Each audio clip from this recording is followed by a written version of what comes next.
Hi, this is Sean Sipos. I play Adam Strange on Krypton, and you're listening to Kneel Before Pod. Kneel Before Blog presents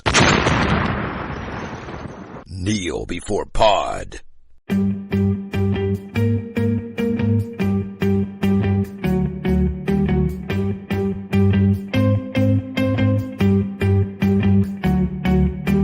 Hello and welcome to Kneel Before Pod, the podcast that doesn't shrink away from a conversation.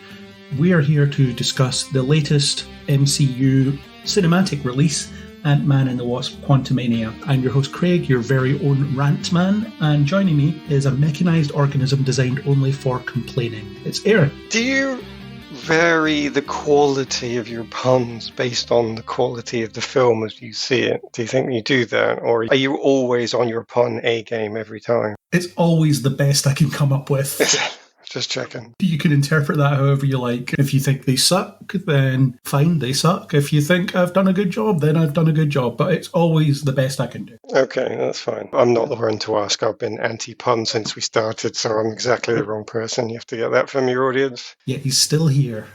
Well, that's true, actually. I must love punishment. But in terms of punning, Angus is the best around, in these parts anyway. Did I get any points there, by the way, for punishment or not? Did that not work? Yeah, you can have a couple of points. Why not? We'll start off being kind. A couple of points. I want those. I don't want anybody to say I didn't join in or try. Yeah.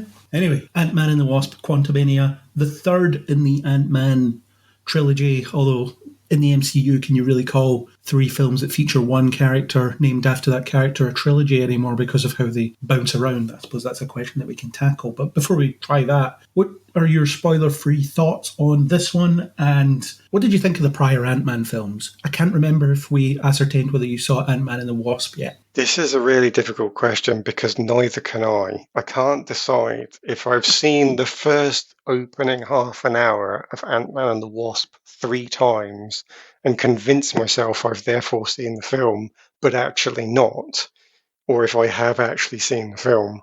At some point, I need to just skip to the 31st minute and keep watching, because I have seen that ant playing the drums so many times that I just don't know anymore. I don't think you've missed a terrible lot after that point, to be fair. It's not the most memorable of MCU entries. It's fine, but it doesn't stand out as running ahead of the pack. Yeah, Ant-Man is never grabbed me from the start. I think I kind of liked the first film, but that was as far as it went. It wasn't so hilarious that I was rolling around the aisles unable to control myself.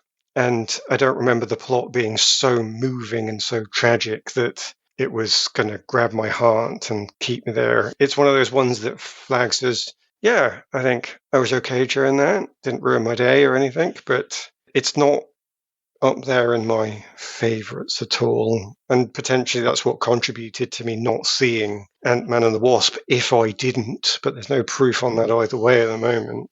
So I'm coming into this film, as you indicate, not really because it's the third in a series of character films that I want to see. I came into this purely because I wanted to see how Phase 5 started, which we can talk about, obviously. There was like a 3-part question there. I think I got what's your connection to previous Ant-Man, but I've forgotten what the rest were. Basically, what your spoiler-free thoughts are on Quantumania. Spoiler-free thoughts are that it was superior to at least half of Phase 4, if not more than that, which I am saying even though I didn't really like it. Well, it's a weird one because the first 30 minutes I found to be very promising. And I went through those 30 minutes going, oh, this is Phase 5. It's different. I'm really going to be into this. And then you get your first scenes with Kang, and Jonathan Majors in that was actually acting.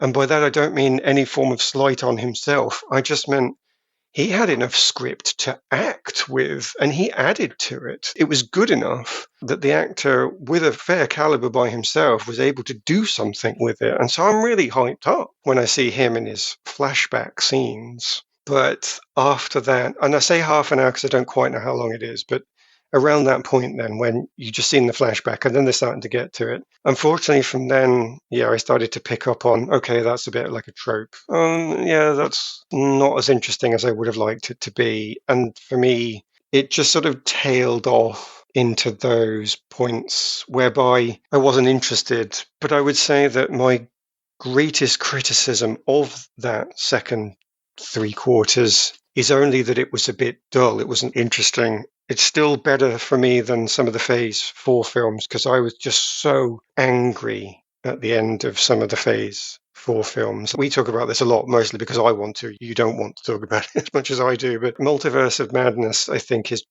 just insulting in its setup. It insults the three main characters. It insults the audience with them. I think even Black Widow, the character is completely changed from who she was in some of the early stuff. She's not as clever as she was. She's not as capable as she was. And in both of them, the characters suffer from my favorite thing to hate, which is the plot force. The idea that the writers and the directors make the characters this way because the plot needs it, darling. And as soon as I can hear the plot needs it, darling, in my head, there's just something that flips. And I could really hold out at that point because I think that's just lazy or arrogant. I'm not sure I've ever asked this, but is the plot needs it, darling, a quote from anyone or anything in particular? You've said it a lot and I've never asked, so I'm doing it now.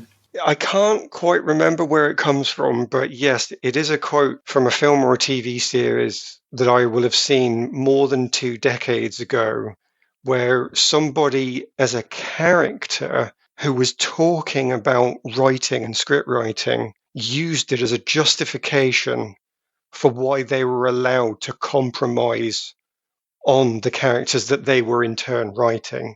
And it was at that point that I think I must have first hulked out. That was my first blast of gamma radiation that just sent me into orbit because it was being used by a writer to justify their own bad work. And it just drove me mad. And I've since learned that in some writing courses, it's taught as a good thing, as it's perfectly reasonable. And admittedly, that came from a friend of mine who's a bit of a playwright. It was in the writing courses for playwrights that I knew about it. I don't know if they say this sort of thing in script writing or not. But he just explained to me that, that is actually taught as a valid mechanism for telling stories. And that just sent me further into orbit because it just feels like if you've got a story that doesn't fit what you're doing, keep the idea and use it as a separate story. You don't have to crowbar something in. You can, if you want, choose to write for the actual character. And it won't be the story you've got in your mind, but there's that element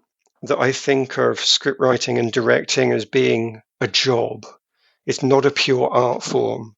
If you want to write your own script, if you want to write your own film, then you can be as artistic and expressionistic as you want because it's yours. And if nobody wants to make it, too bad, you can still be happy with that. But in the case of things whereby you're writing for an existing character set, I don't honestly believe you get to be purely artistic. If there's an existing character, then you should do the right thing and read their history and use it. If there's an existing plot line, then you should not just rewrite it, like they pretty much said in Multiverse of Madness. I know you've come here to tell me off for horribly manipulating a whole town's worth of people. And the Sorcerer Supreme says, nah, you're fine. We do that all the time. Don't worry about it.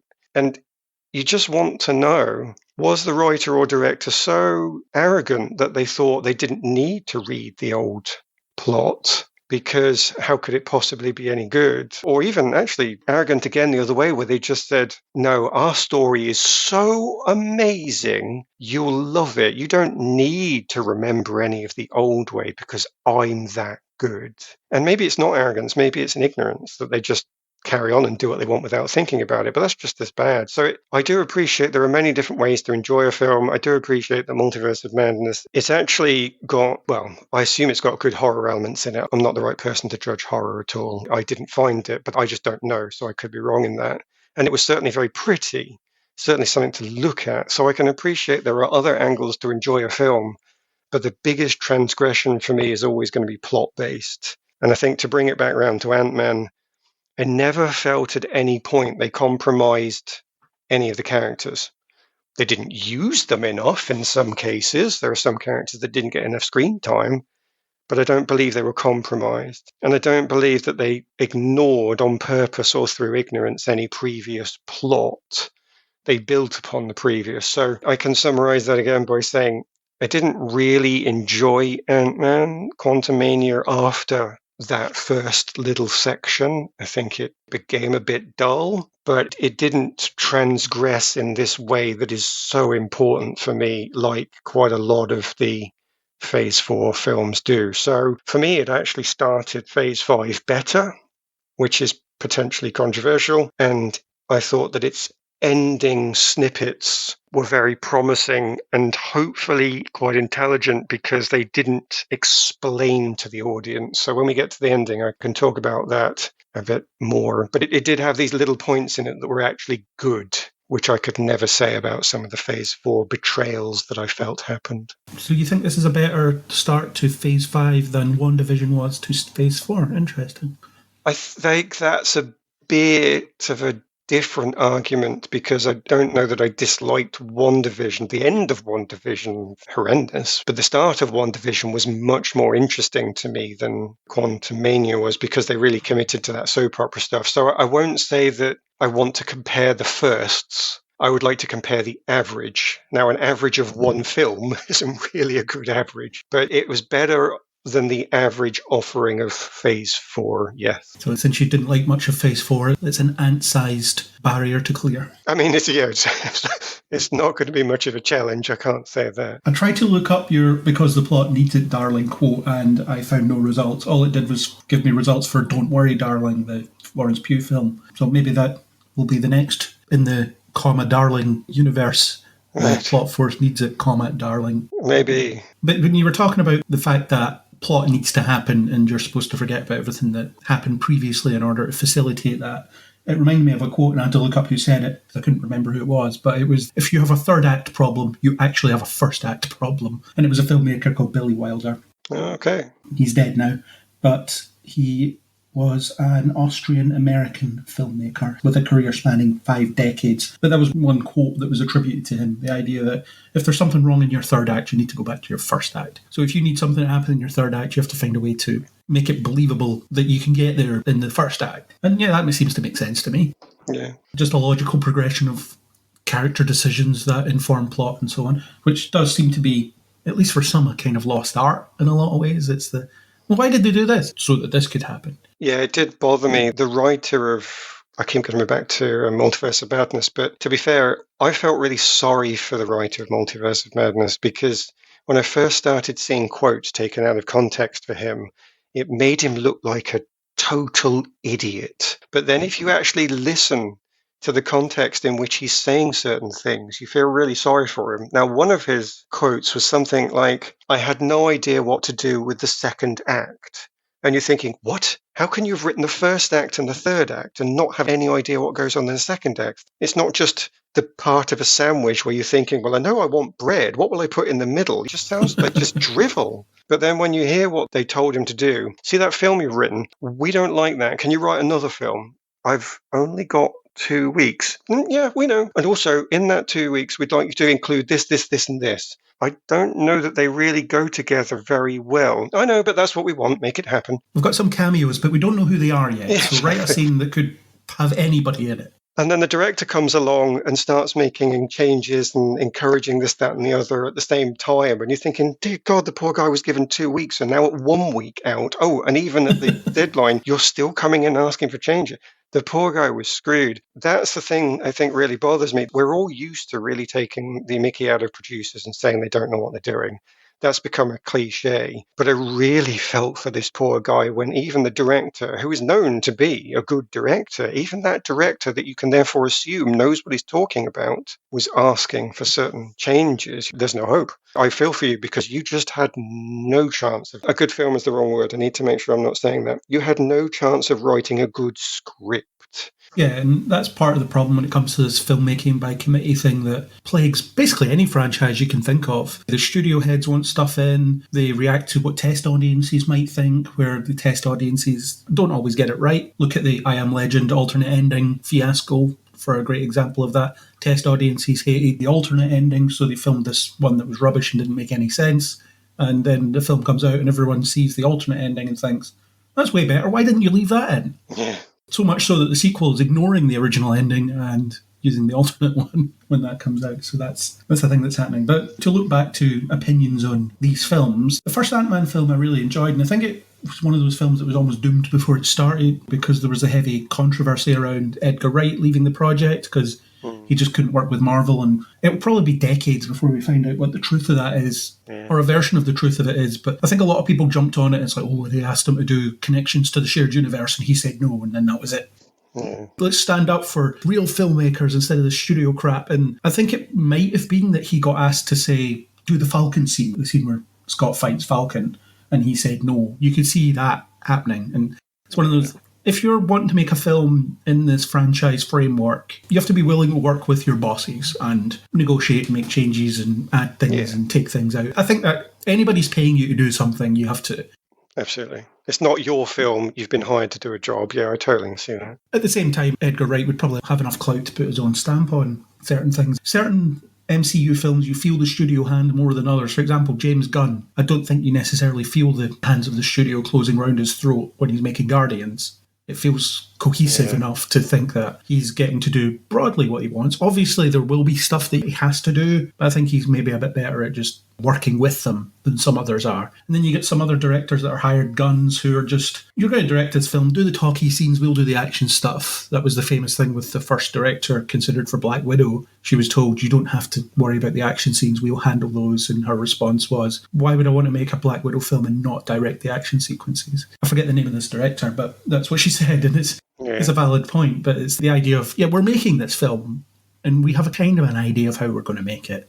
You're just in there to get the best performance out of the actors, or put the camera in the middle of the room, or do whatever you want to do with the camera in these talky scenes. But when it comes to our falling fortress out of the sky stuff, that's all us. I think that's become more apparent as it's went on. If you look at the early days of the MCU, your first Iron Man, even Iron Man 2 has a lot of studio nonsense surrounding it. But those films, they feel a bit more owned by who's making them. And then you get into the post-Avengers Disney era and you start to see it all kind of merging into a bit of a paste is an ungenerous term, but it kind of is. There's a lot less of an identity to individual entries than there used to be. Yeah, which they could have broken out of with the TV series, but still got pulled back into. And the thing is, they could be doing that. They could be doing something more experimental because they had a point where people would just watch Marvel films. They would just go see them. Doesn't matter what they were. And that's why Guardians was successful, because it had the Marvel logo on it.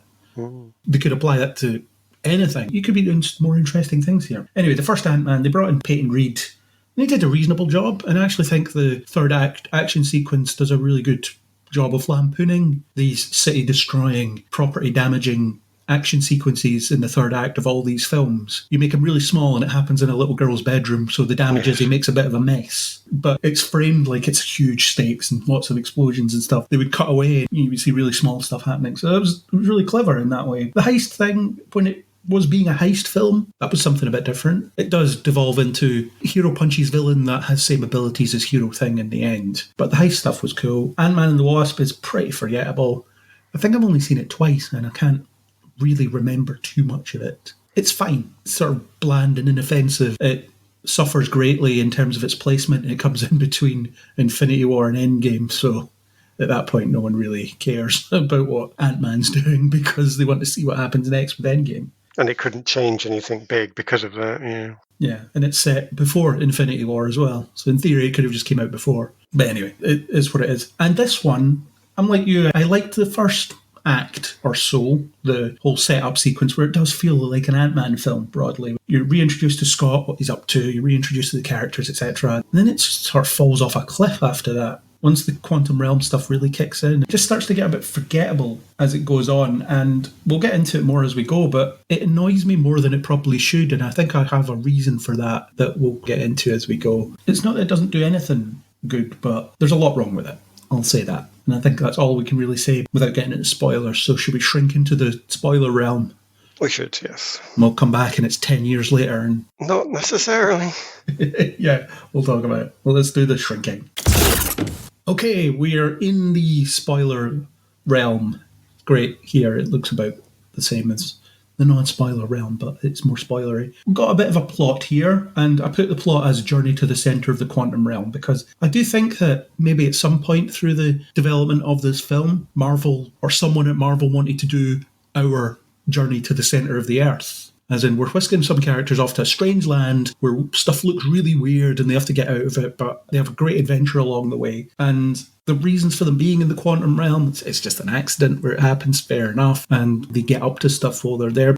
Did you feel this Journey to the Centre of the Earth vibe even early on? I didn't. Not that I thought that it wasn't there. My vibe was so taken by what I'd seen in Guardians or Thor 3, where they're on the planet where he fights the Hulk. I can't even remember what that planet's called now. You've told me loads of times. Sakaar. I got that vibe. They wanted to bring you back to the alien and show you that off Earth, it's massively multicultural.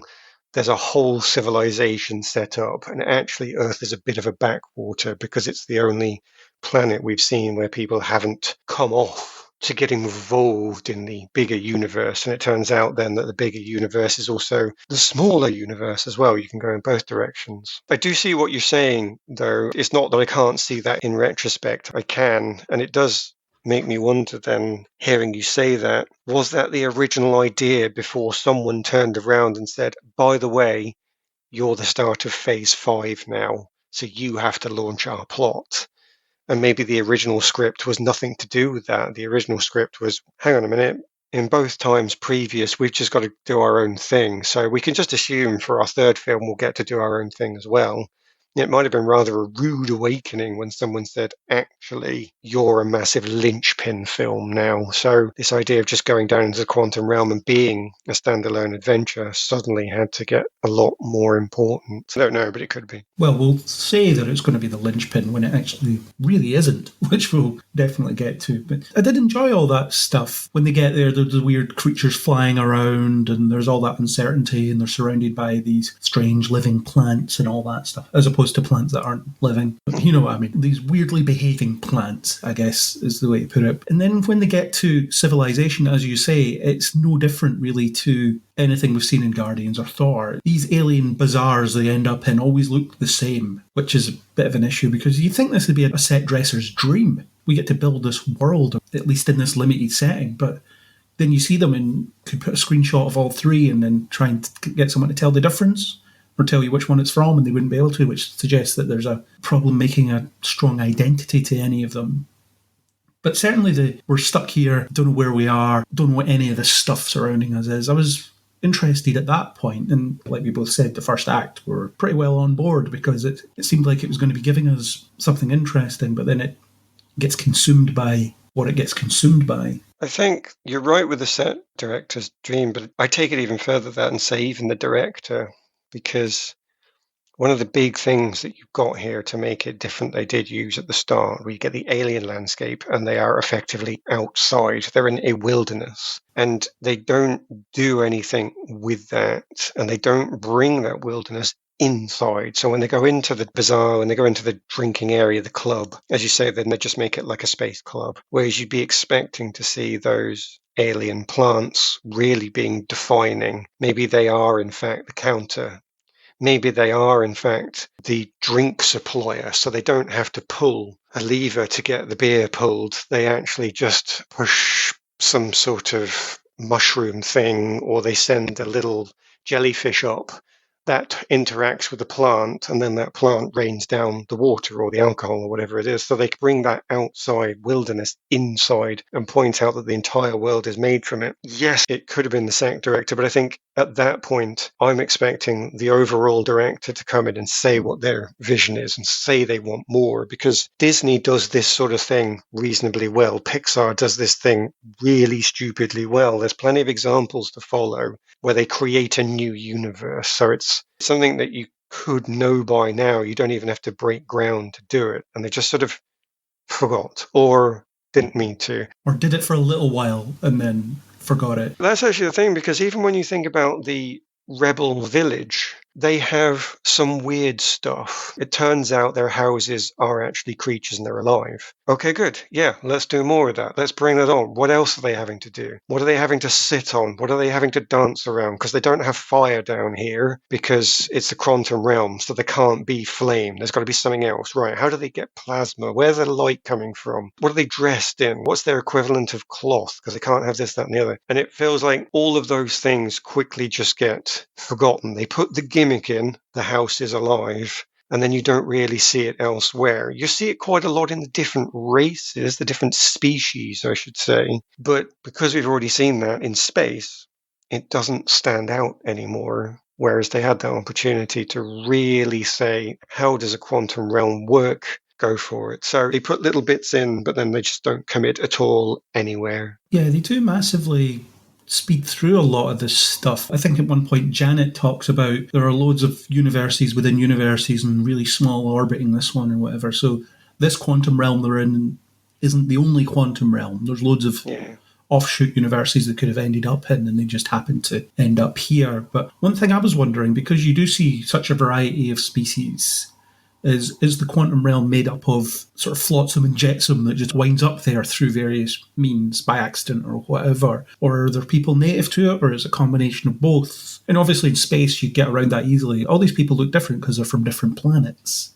Fine. But in this, I feel like you need a bit more, just in terms of how it all works, because obviously our characters are stuck there. They ended up there by accident. Kang was exiled there. So he ended up there, from his point of view, by accident. What about everybody else? Or are they generations upon generations of people that became native to the quantum realm because their ancestors got stuck there from the big worlds? I think this comes back to something we've potentially said about almost all of the Marvel films, which is you can always see the beginnings of 1, 2, potentially even 3 ideas, and none of them are committed to. They take something that's cool, ram it together with something else that's cool, ram it together with something else that's cool, and you want to say, okay, yes, they all could have been cool if you'd committed to any one of them. So you've got your journey to the center of the Earth idea. There's one plot that could have been turned into a whole film by itself. The other film that they rammed into it was a rebellion against an overlord, so like a Robin Hood story, or they could have had an evil colonizer. There's so many different ways of using that, but there's your other story. And then, of course, you've got your standard Marvel plot. How are you going to connect this into everything else? Right, so we've got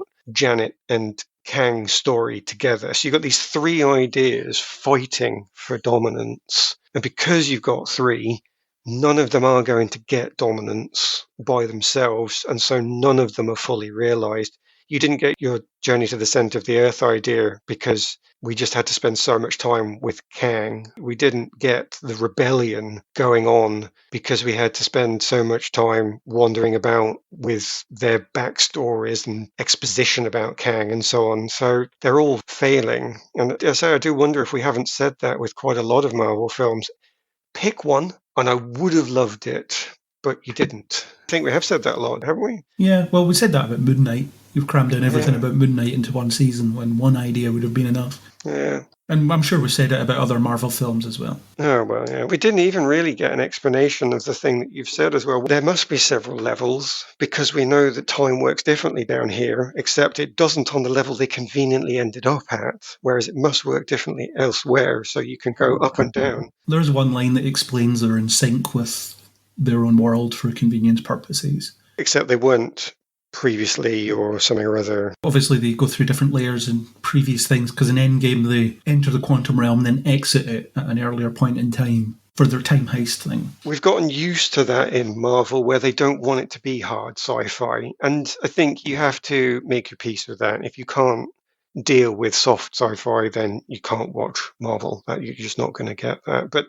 nonetheless, I still expect a setup to have rules. I still expect you to at least tell me what my new world order is, because I have that problem we've talked about, even though this is going to be another episode out of time, in the last podcast we recorded that isn't out yet, I spoke about the trouble of fantasy being unbelievable. Or is that the January news? Anyway, who cares? At some point, I either have or will say that fantasy has trouble with being difficult to suspend your disbelief because it's so different to the real world, and it ends up being farcical. And here they have this same problem. You're going to go to an alien world, doesn't matter whether it's up, down, sideways, dimensional or otherwise, and we have to find it believable, realistic.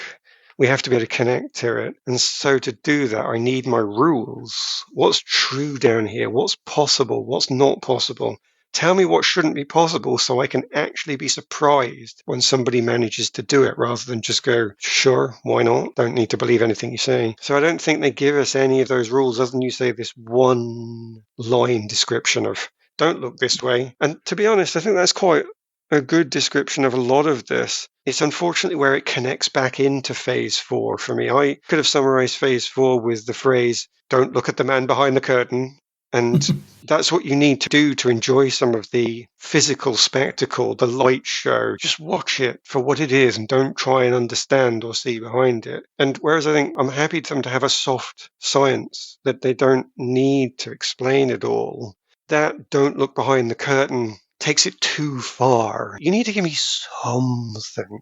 So that's a shame because they don't. Yeah, and I do think it's in service of making sure there are very few consequences of this film, really. If they were stuck on a different temporal plane and would arrive back years later, every second is wasting days or whatever, that gives you some stakes to play with. But if it's, when we get back, we'll have been gone as long as we've been gone down here, so it's fine. It reduces it a little bit. The thing of it is, that's the part of the film that I did like, because the idea of consequence is potentially in there. Now, I don't know, because uncharacteristically for a latter-day Marvel film, they didn't do exposition over their final scene. They strangely let you watch it play out, and that's just so odd after you've been through so much exposition in lots of films previously, and even in this own film there's exposition, to then suddenly get all these implications in that final walk down Happy Street to where he's reliving his story that he wrote in his book. There's all these subtle indications that he's either altered the timeline or he's in a different dimension,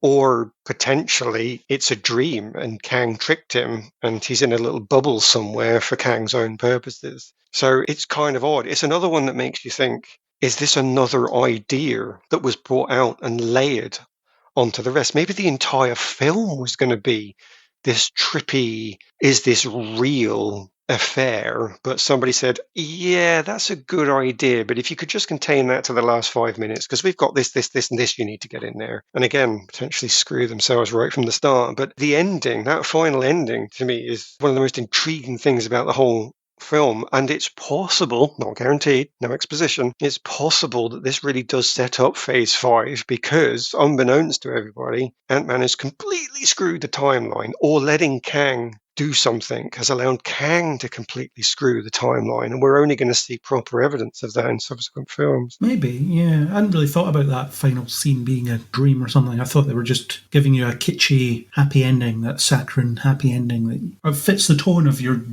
general Ant-Man film. It's weird that you're bookended by this start that feels like you're going into an Ant-Man film a lot like the other two. Yeah. And then you get this weird thing in the middle, or for most of the rest of it. And then the final scene is essentially just, we're back to this again. He's back to normal. And I just don't feel like anybody was meaningfully changed by any of this. And I also feel like that about a lot of Marvel things. We can talk about it, but the idea of conflict and disagreements and stuff has sort of been phased out of these things. Well, it hasn't. That's what gives me some hope for Phase 5 then, because even though they might have done some weird stuff in the middle, that ending, when you really start to look at it, and obviously I've only seen this once, I actually am trying to remember this. You might have to correct me on this because I can't quite show it all, but there's things like his graffiti is on the walls and the shopkeeper suddenly knows that he is really Ant-Man. And sometimes things like the graffiti on the walls is for a character that's dead. So first of all, you've got this implication that, oh, was he supposed to have died in this universe that he's come back to? I saw somewhere, or no, somebody else telling me this at work. I can't remember. I came across it somewhere else where somebody said, Did you see that all the people walking beside him were just utterly shocked or horrified by what they saw, as if he wasn't supposed to be there? And I thought, no, I didn't see that. No, I didn't click that either. But that's quite interesting, because I saw the graffiti on the wall that he walked past, and yeah, that does mesh up. Maybe he is supposed to be dead in this timeline, but it doesn't quite work, because then the shopkeeper knows who he is suddenly. Either way, it's supposed to be happy, but it gets quite creepy, because he goes in and suddenly this guy knows who he is. And you're thinking, what? No, that's not right. He's not famously done anything. He was in the quantum realm. Nobody knows anything different.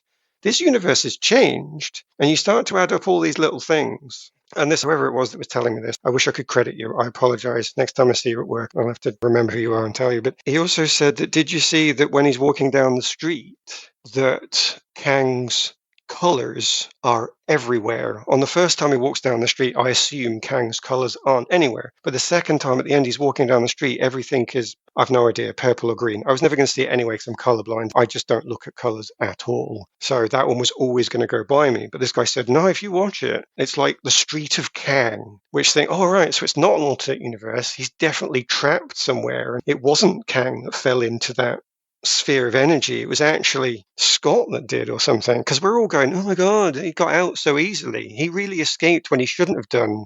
And now I'm thinking, no, he didn't.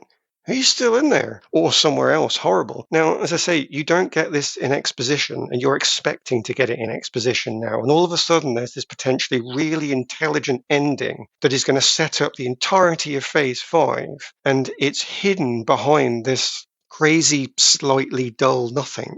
So you're not even there for it. But I can see us looking back on this going, oh my God, so much was in that last scene. I'm not promising it is. Please don't quote me on this. It might just be totally making it up.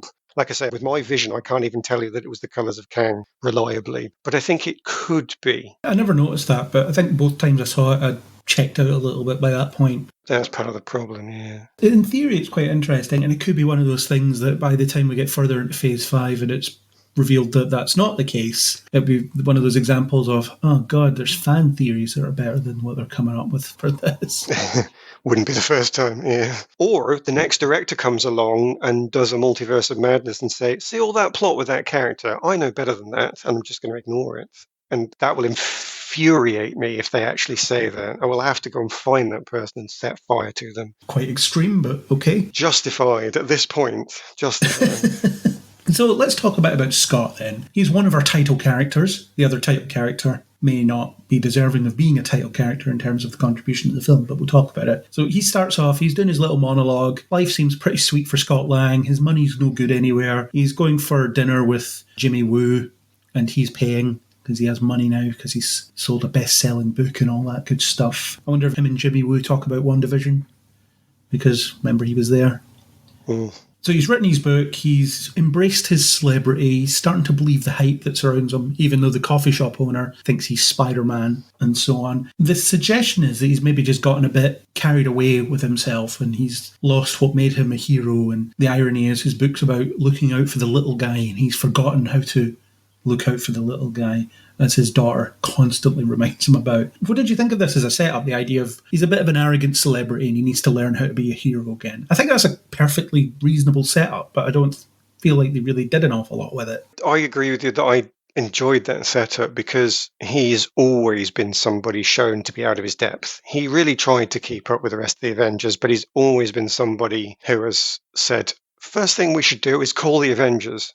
Aren't you an Avenger? No, I'm not an Avenger. I will never be an Avenger. I'm just a normal guy. And how am I going to get past this inferiority complex, this, what do they call it, imposter syndrome? Yeah. He could even have a bit of that. He's never going to feel comfortable. So how is he going to get by in life? Well, actually, he's going to write a book. He's going to be this celebrity in this modern world. That made a lot of sense to me. And I did like it as a setup, especially when his daughter comes out. Cassie says, I'm 18, I'm sassy, and I'm an activist. And it's the first time I've ever seen a sassy young female character not be annoying, because she actually had a good purpose and she didn't really throw it in the audience's face. She threw it in her father's face, and that makes her a teenager. So for the first time I thought, yeah, I actually like the dynamic they've set up here that includes the sassy young girl because they've balanced it between these two characters. But again, I come back to, if they really wanted to go with that,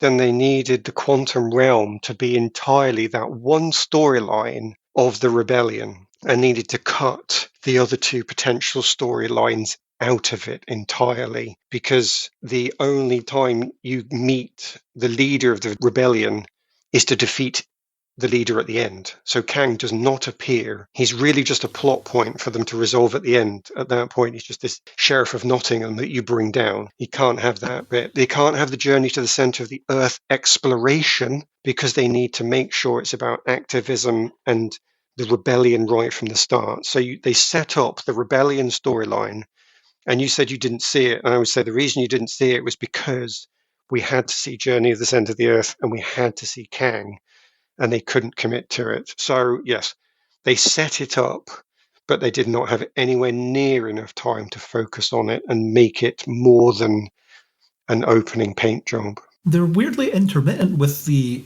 Uprising story because it disappears for long chunks and then it reappears, and it reappears in a big way at the end because all the people have come together to overthrow Kang. How great is this? And Cassie's the one that marshaled them for some reason, because they're all going to listen to her. Most of them don't know who she is. What's the stupid thing about that is it could have been, because if they'd have made the entire film about that, then she can actually learn, as Scott can, a lesson. She can actually take her activism and learn the realism that her father knows. You don't start a rebellion without expecting to see a lot of people you like get horribly killed. And so she has to balance her enthusiasm with the reality of what it means to be an activist. There is going to be a cost. When she comes to the end in the third act, then, her big speech, which ended up being "don't be a dick," or whatever else he ended up saying. I can't even remember her other big speech because it was just nothing. But that big speech at the end is pretty much her explaining to you the lessons that she has learned, and she gives it back to you in a rising speech that actually does lift the crowd because they'd previously lost hope. Maybe she's even looking at Scott at this point because he had become so realistic, he'd forgotten how to be a hero. He didn't feel he could be a hero. Maybe she's even talking directly to him with some of the sentences where she's giving him the pickup. He needs to be an Avenger again. That whole setup with the whole rebellion is just gold for setting what you're talking about. If you've got an Act 3 problem, you've not done it properly in Act 1. You set up an Act 1 rebellion plotline. And then they did the climax of it. They said, right, we've got a rebellion. So in Act 3, we'll give you the big speech and the reversal and the people charge. And they even give you a death. There's a bit of a cost. But because it's just these little tick boxes at the end, they haven't built on it. They haven't worked on it. And as you say, it vanishes in Act 2.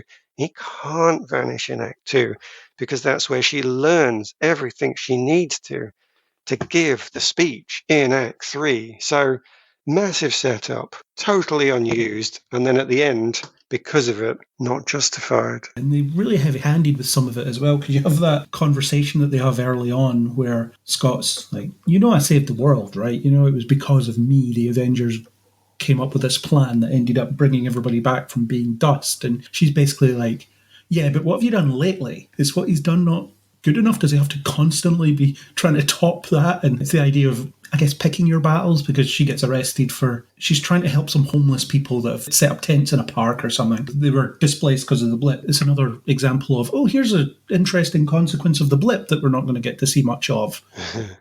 Yeah. It just keeps coming up. It keeps getting briefly mentioned. Every now and again, someone will reference the fact that half of all life was missing for 5 years. And it doesn't really come to anything. The thing of it is, I didn't mind it being heavy-handed from her, precisely because she is 18. She is young and idealistic and has that energy untempered by the experience that tells you it's not that easy. You are that sort of person when you're 18. I don't understand why we can't all just get together and fix this. Yeah, no, because you're 18 and you've not seen all the complications out there. So the idea that her dad has done one good thing and then stopped does to me seem like something that could upset an 18-year-old.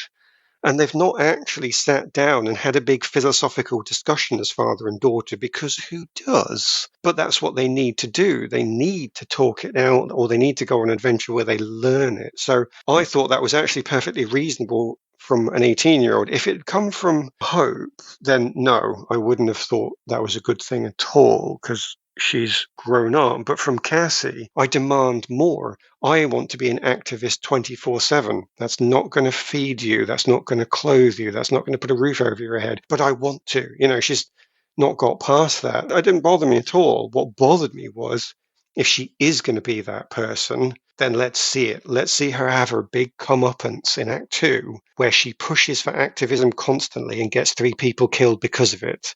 Give her that life lesson, and then you get the payoff. I don't think it would have been so bothersome to you if, as you say, there'd have been some payoffs here. Yeah, and there's the implication that she's coasting by on her privilege as well, because her dad is a rich guy. Oh, yeah. No idea what her mum does. She's not even in this film. She's in the other 2, but she's not here at all. But her dad's girlfriend is a CEO of a billions of dollar company. Well, yes. She's not wondering where her next meal is coming from or anything like that. So she doesn't really understand what the people sleeping in tents in a park are going through. She's acting like she does. And in fairness, her heart's in the right place, because she thinks, I need to help these people. But she's probably not helping them in the most practical ways, because she's getting arrested and shrinking police cars and all this nonsense. And yeah, a lesson about how better to fight against an unjust system should in theory be something that she learns. But she doesn't. And yeah, a practical lesson in the quantum realm, where she has all that privilege removed, where she is one of the people sleeping in tents in a park because she's been displaced in the way that these people that she doesn't really relate to have. And there you have it. There's her arc. Yeah, totally. And then Scott's arc is, maybe I have taken my foot off the pedal a little bit. Maybe I have just been coasting by on the prestige of being the Avenger that came up with, or helped come up with a plan that saved the world. And I'm doing my book readings and everybody loves me and people are dressed as Ant-Man and all this great stuff. From his point of view, it's, I've done my job and now I can enjoy it a little bit. And you can see how he gets there mentality-wise. It's almost, like I say, forgotten how to be a hero. It's him relearning those lessons that he learned before about standing up for the little guy, in effect. Well, potentially as well, even getting past the imposter syndrome, where because he's now down in the quantum realm and he's the one with the powers, and there is no Iron Man, there is no Captain America, there is no Black Widow, there is no Hulk, blah, blah, blah, list them all. He's the one that has to do it. So at the end of it, he could actually believe that it's not that he remembers how to do it, but he actually believes in himself. And it comes through the inspiration that he gets from seeing his daughter, and he takes that on board. So he starts out with the realism or the fear or both, and defeats both of those problems. He's got a perfect arc right there, especially because we saw in one of the trailers one of the best lines that you're going to see. I've seen it before in, perversely, a Babylon 5, but nonetheless, it doesn't make it bad just because it's reused. If done well, I don't have to win, we both just have to lose. That could have been one of the most moving, meaningful parts of that whole film, because he is going to be the hero. He does believe in himself, and he goes for the ultimate sacrifice. And we didn't need to see him die. Him being trapped down there is perfectly good loss. He becomes a prisoner of Kang is a perfectly good loss for that film. And I think there's a possibility that we did see that hinted at this ending that I've talked about, where he's in an alternate dimension or something. But because there's this hidden and could be intelligently hidden ending, we don't get the reveal, and therefore we don't get the arc. But I don't think we'd have got it anyway, because they didn't commit to the rebellion, as I say. They put it aside for too long. You almost have to give him his version of a Captain America speech, because he obviously idolises Captain America. And there's a bit in Endgame where Steve gives his speech and Rocket says he's really good at that. And he's like, yeah, right? And he's got the wide-eyed hero worship in his eyes and things like that. Why not give him that? Because a rebellion story is something that almost calls for a big speech. Great, bring it in. I suppose you can't have him and Cassie both delivering the big speeches. Someone has to do it and someone has to not do it. Otherwise, it's just people giving righteous speeches for 2 hours. Well, they've both got a potential arc there that would have been excellent, and either one of them could have had the speech. I quite like giving Cassie the speech, because then she can be the daughter that inspires her father, and he just has to give her the information to form the speech. So they both get to provide something to each other. So I think I would have given the speech to Cassie, but it wouldn't matter either way. Both of them could have done it. Amusingly, neither of them did. What are you going to do? We keep doing this on Marvel Podcasts. We keep coming up with plots for films that we didn't see and would have quite liked to see. During the Spider-Man No Way Home one, Chris and I came up with a pitch for a Spider-Man film about Peter Parker dealing with his identity being revealed to the world. It's just 2 hours of that. Yeah. That's a film in itself. And here we have a uprising in the quantum realm that the Langs have to stop. And yeah, that's perfectly reasonable for a film. I think that's inevitable, though, just because I'm pretty sure we do constantly say this feels like it's 3 things mashed together. Yeah. I think, therefore, it's inevitable that we're going to be able to say each time we liked the ideas and we wanted to see those ideas play out, because you have 3 ideas and none of them play out. You're almost begging your audience to say that bit would have been good. I don't know if that's how they do it. It'd be interesting to know if it's in the writer's room, 3 ideas are purposefully mashed together, or if you're seeing the evolution of a script that had one of the ideas and then the producers come along and say, I want this idea in. And then the director comes along and says, well, my directorial style is this, so can you put that in? And all of a sudden the writers are left with 3. And they probably don't want to get rid of their original idea because that was theirs, but they have to fit the other 2 in. I don't know. I'd love to know. Yeah, and in terms of the uprising idea, I think you suggested after we saw it in the cinema that Kang isn't there. He's gone. He left a while ago, and he's left someone in charge, and that's who they're overthrowing. See, that would be fine, because then you can have him as the villain later on,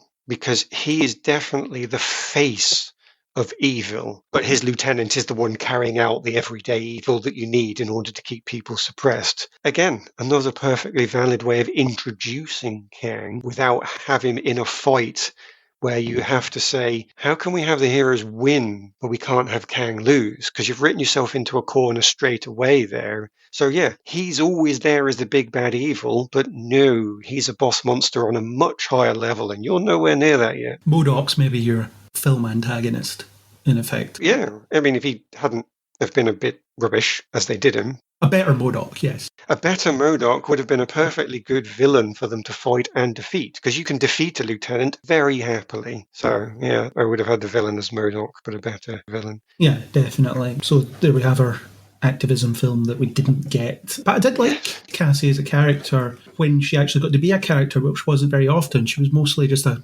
plot or exposit. Well, she doesn't really exposit that much. She's mostly just a plot delivery machine. She exists to kind of propel things in a certain direction and say certain things. Catherine Newton is very good in the role, but she's very good in most roles, anything I've seen her in. She was Castiel's Vessel's daughter in Supernatural. Oh, God, yeah. I don't know how young she would have been when she started doing that, but she was going to be one of the leads of the spin-off that never happened, the Wayward Sisters one. And she's been in all sorts of other stuff that I've seen. Detective Pikachu, which I know you haven't seen, but she's in that. Cool.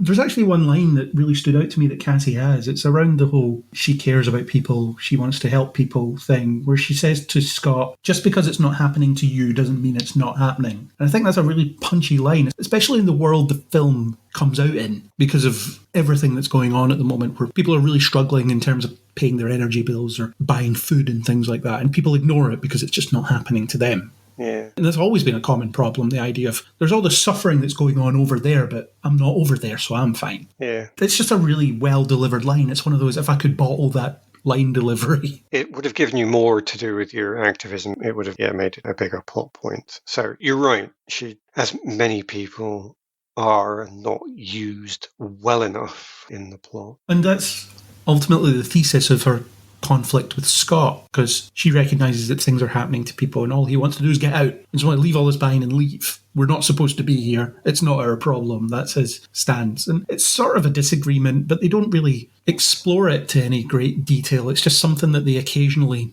not even argue about. There was someone on Twitter that did a thread about this as a phenomenon in genre fiction in general. The idea that it seems that the people making it are so afraid of online backlash that they don't allow their characters to actually be characters and have positions on stuff. They specifically referenced it in terms of this film and in Star Trek Picard as well, where characters will maybe have a brief argument and then 5 minutes later they're fine. Whereas it could have been a fundamental difference of opinion that could have defined their relationship for a while. It made me think about how often I see that, well, this looks like it could go somewhere. And then it didn't. I think it's probably right, actually, because I think that's something that I can't say this is only a problem of Phase 4, because I can't remember Phases 1, 2, and 3 well enough. But I would certainly agree for Phase 4 and here, because it's perverse in how it manifests. because they're not allowing people to be characters and have opinions, it does mean that the sassy young women they create have no character. So by actually blocking people and saying, we're creating powerful young women who are going to have this characteristic, then they actually turn them into objects because they're nothing more than something to be passed around that is, I don't even know if I dare say it, but as long as the character is woke enough to not offend anybody, then they've done all they need to do. Because that was my problem with America Chavez. She's not a character. She's essentially another version of the Book of Vishanti, where they just have to find and use the book well enough. So by creating a powerful young female character, in both cases, they've created a boring little brick that goes around in its defined little box and can't do anything. And you're thinking, can you not see that you've actually defeated your own activism there? You're trying to do a good thing by creating a strong lead, but in doing so, you've completely created the antithesis.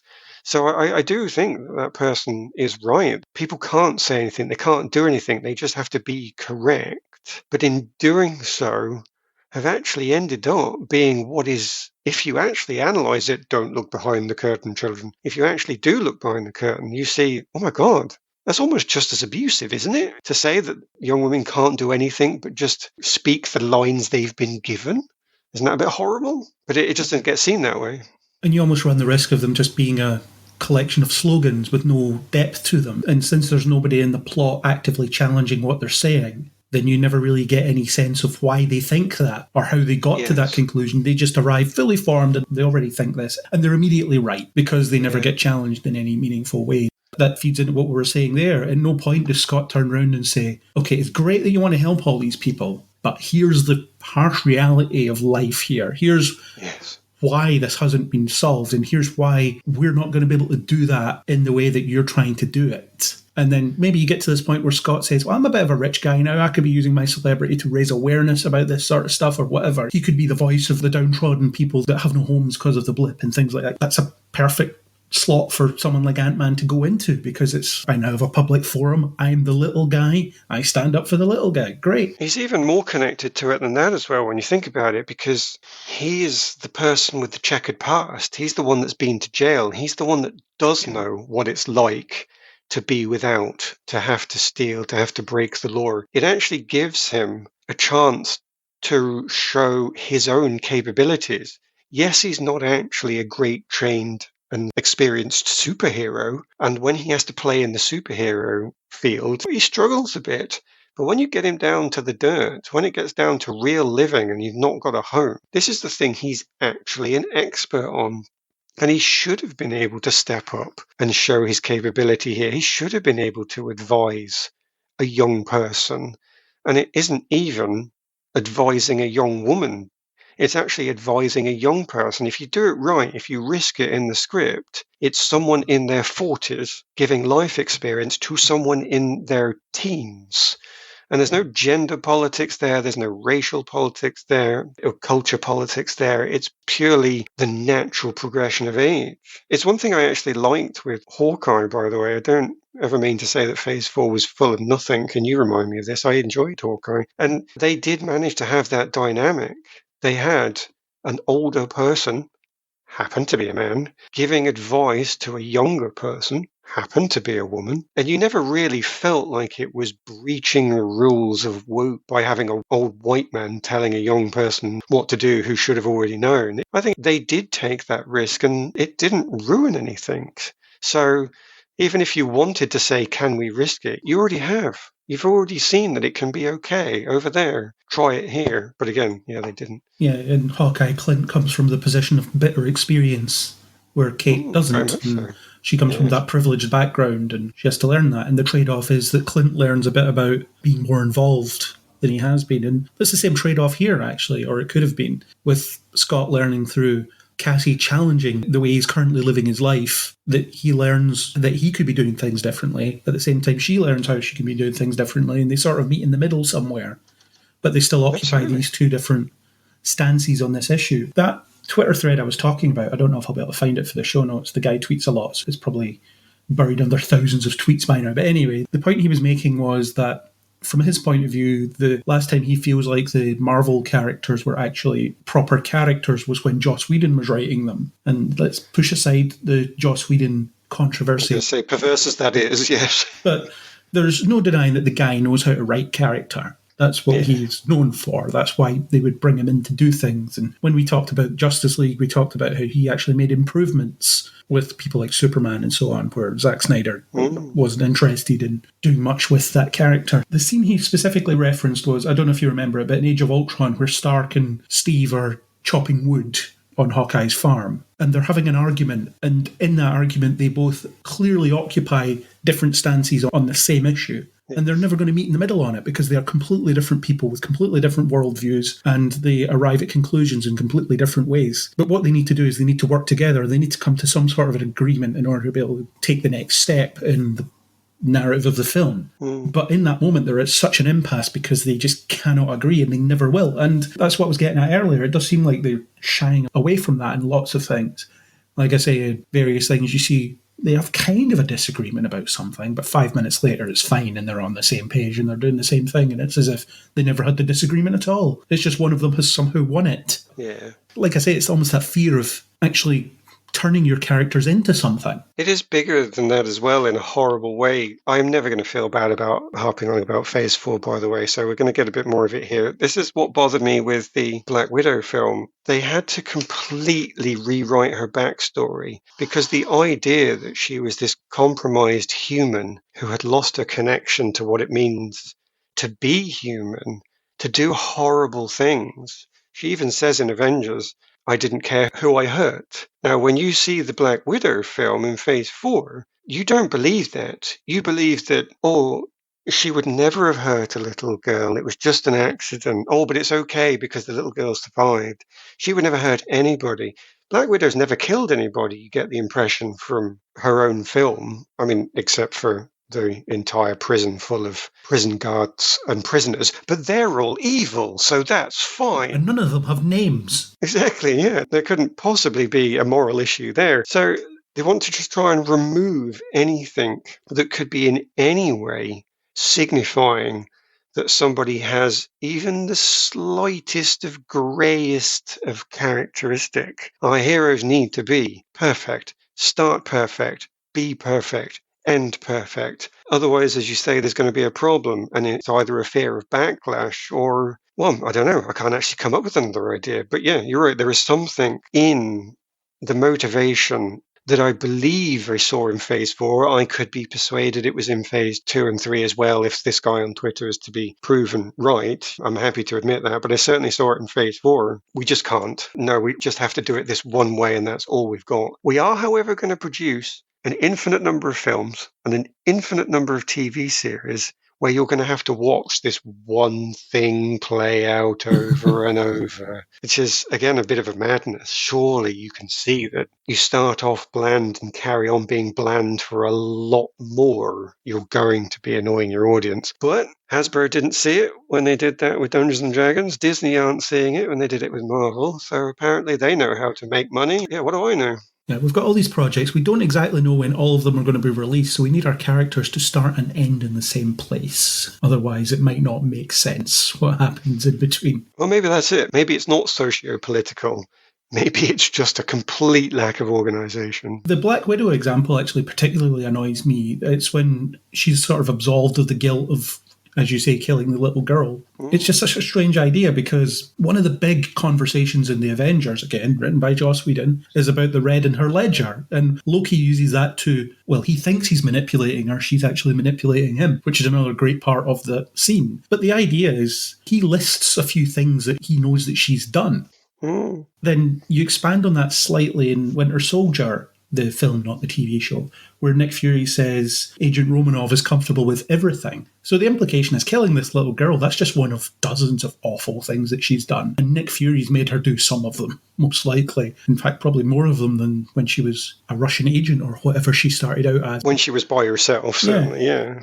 Just let her have this dark and checkered past and let her have this blood on her hands that she has to live with. Because the whole thing is, when you're getting towards an end game, she's on a sort of self-imposed redemption arc where she wants to not make up for it, but do better. And what better motivation? It's the whole thing about the red in your ledger. That's why the red in your ledger is such a beautiful saying, because it starts out being just red is the color of debt. But then when they make it clear that red is also the color of blood, and even better, the debt is the blood because she needs to repay the life that she's taken away. When you start to see that play out, which I assume comes from the original comic, so it's well grounded and well thought out in that setup. But when you take that away from her, it's just awful. Yeah. We often talk about Angel, again, another Joss Whedon thing, although he didn't really run the show on Angel, that was someone else. But imagine if they just revealed later on that Angel had never actually eaten anybody. Yes. He thought he did, but he didn't actually do that. It was fine. Yeah, it never actually took the final drop, so it was all fine in the end. That whole show is about his redemption, or his attempt at redemption.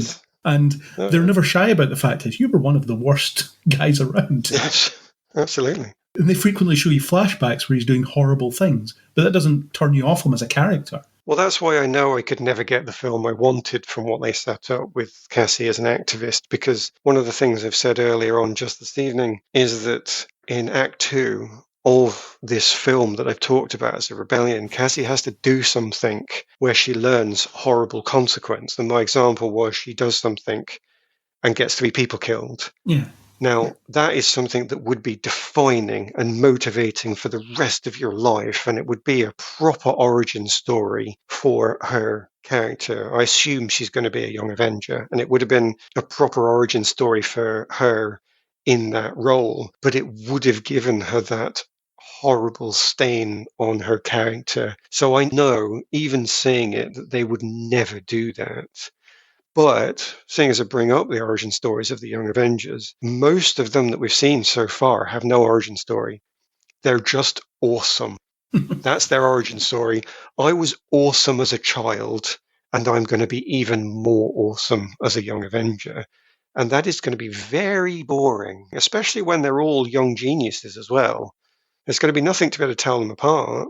The difference is, again, to come back to Hawkeye, they did actually set somebody up and they did give them a proper origin story. Kate does actually get a good origin story. Even she arrived with the built-in skills. You know why she has them, I suppose, but she still already has them by the time the show starts. Yeah, she does, but at least they put some effort in the opening credits to tell you that she spent her entire life doing it. Yeah. She spent her entire childhood defining that skill set, and arguably her later stories could call back on that and say, you're a bit single-focused, you're a bit high-purposed here, you're losing yourself and you don't appear to be able to let go of things. And she would have to learn something. Oh yeah, I spent my entire childhood dedicated to this one task and I've sort of forgotten how to let go. It's enough to build something on. Even if she does, as you say, turn up awesome, there's still something there, certainly more than any of the rest of them have received. I never doubted the fact that she could have those skills, and the fact that Hawkeye saved my life and therefore he became my favourite Avenger, and then I learned how to do archery because I'm rich and could do those things. Well, indeed. She could put her focus in whatever direction she wanted because she's rich. Even her mother in the show says, you're young and rich. You can get away with anything. And she knows it. That's in itself is an interesting failing, really. She will eventually learn that, actually, I can't get away with everything. And it catches up with her mother in that show as well. So there's your lesson. She learns it. The rest of the Young Avengers, you've got like Riri Williams, who arrives already a genius, who's built her Iron Man suit. No backstory, no interesting characteristics. She's a amazing young woman who can do everything. There's no character there. And there's other Young Avengers. Wanda's kids, don't know if they're going to be there. Oh yeah, we don't really know them yet. Yelena, she's going to be in Thunderbolts, probably not Young Avengers. But she's had the horrible, grueling Black Widow training, so we're okay with that. Or certainly I am. Although it would have been better if they'd have done some other things with it in the Black Widow storyline. But moving on. Maybe it's not controlled by gas or whatever it was. But anyway, back to this film. Scott and Cassie, I think we've gotten a good basis for what they could and should have done with them. So let's move on to Hope. This should be a short conversation. Unfortunately, yes. They didn't really do anything at all with poor old Hope. No. She gets to turn up in a few action sequences and be amazing. When she's duplicated in the realm of possibility, she's so awesome in her dedication that she doesn't duplicate too much. And doesn't pay attention to her duplicates, more or less. Yeah, she doesn't get distracted by it. The stupid thing about that is, actually, if she'd have been given a chance to be on camera more, I would actually agree. That is her character that they've set up before. She is actually someone who's focused and dedicated and can be single-minded. And they could have done something where that was also maybe, in other cases, a flaw for her, but actually here turns out to be a strength. So it's annoying because it's a good idea, like many other good ideas, that isn't really used, explored, or built upon. And then, as you say, short conversation, because that's potentially one of the few scenes I can even remember her in. You have to help me out with the other ones. Well, I guess you get her in amongst the family stuff early on. Cassie has two mothers, in effect, because Hope is sort of a mother to her. And you have this weird familial connection that's sprung up since their last appearance that we know nothing about and we're just supposed to accept, where Cassie's calling Hank Grandpa Hank and things like that. Where did this come from? Did either of the two Cassie actresses spend any time on screen with Michael Douglas? It's this weird, okay, so this is the dynamic now. It'd be different if we actually got to see a bit more of it. You almost feel like you've missed a film in between films because the status quo is not how you remember it. Well, I think you're right. But again, I'll come back to my same argument that I'll bore the audience with for everything. It's another thing that could be a good idea that, you say, doesn't get any treatment. Yeah. Because if they are going to do it, then they could have had chance to explore it by having Cassie trapped with Hank in the Journey to the Center of the Earth storyline. It wouldn't work in the Rebellion storyline, I don't think. So you have to go to one of the other ones. No, that has to be Scott for that story. Yeah. So if you want to do Journey to the Center of the Earth, why not have Cassie and her new relative that she's obviously spent time with be trapped together, and they have to explore and work things out together, and they could refer back to previous time they spent together. Oh yeah, this is like that picnic, but where we had tiny ants, that's a huge great jellyfish in the air. Something better than that, but they could have done. That would have made a perfectly good version of that storyline. But again, no time, no exploration, so not going to happen. Yeah, or you have a circumstance where Hank doesn't really want to be close to her because he's a curmudgeonly old man and he warms up to her, which is a very Disney plot, but it's a Disney film, so why not?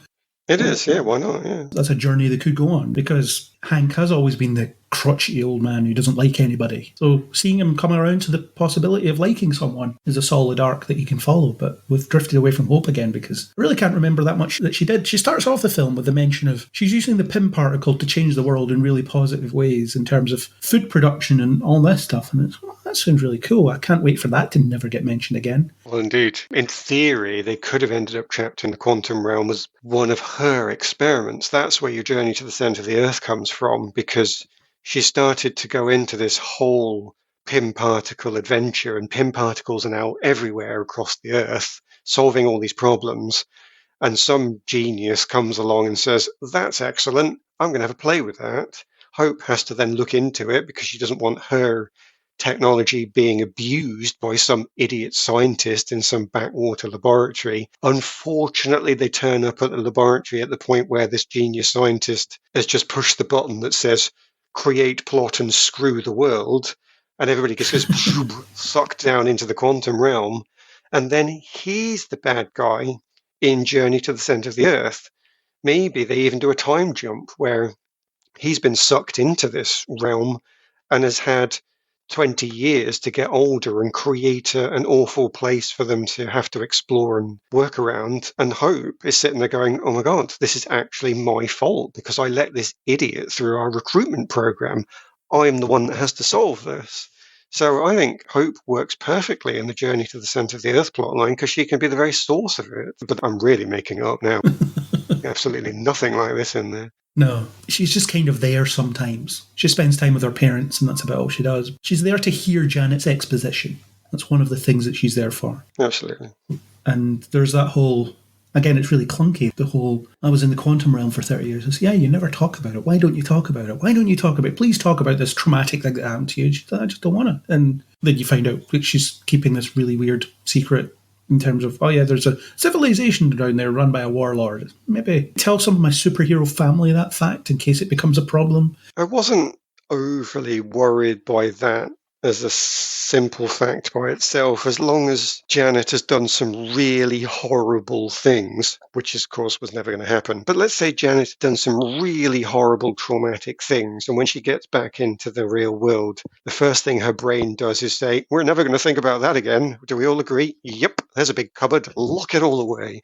And so if you make it something about trauma and getting past that, then yeah, she does not want to talk. But I would like to see her being a lot more stressed when somebody pushes her and she just detonates over somebody for trying to open that door. If you're going to go down the trauma route, it should be a bit horrible for the family members. So again, maybe that's the reason they were never going to do it. So I'm not offended by her not wanting to talk about it, but I don't think they created enough trauma to really explain it. And they certainly ruined it when they had at least 2 cutaways. Please tell us about this. And she's about to think of something to say to get her out of it, but the camera cuts away. And you think, he didn't even bother giving it time to look awkward.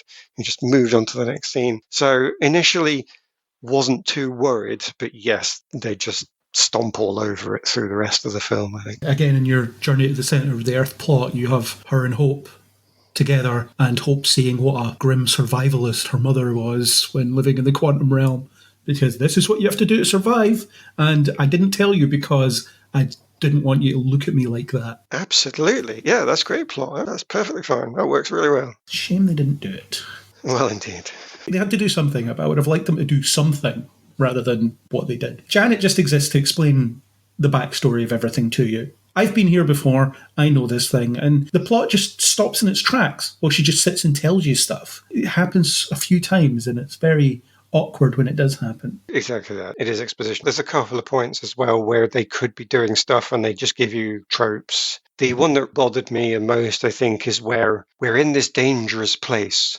Oh, look, there's an army of marauders up front. They're coming towards us fast with guns and swords. My first thought was, they're old friends. Yeah. And it's not because I'm a genius. I promise I'm not trying to say how good I am at predicting stuff. Because you've seen a film before. Exactly. I've seen that so many times before. Oh my God. How old do I feel that I've seen that plot? So it feels like all of those points, somebody, the editor, the director, should have gone through all of those and go, this has been done 100 times before. Let's just cross all of those ones out that have been done that many times before. Oh, look, we're starting with a blank page. Excellent. But there's almost a psychology to that as well in terms of if you're writing that scene in a script, because you might want your audience to feel clever, and there'll be a sizable chunk of the audience that will figure out they're going to know each other, they're going to be old friends, and then they'll feel really proud of themselves when they've figured it out when it comes true. So there is an element of that. And it didn't really bother me as such. It was just one of those, do we have to watch this 90-second scene when I know exactly how it's going to play out? Unless you're going to subvert it. You think they're going to be friends, and then they just turn up and stab Hank, and it's like, oh my God, what are we going to do?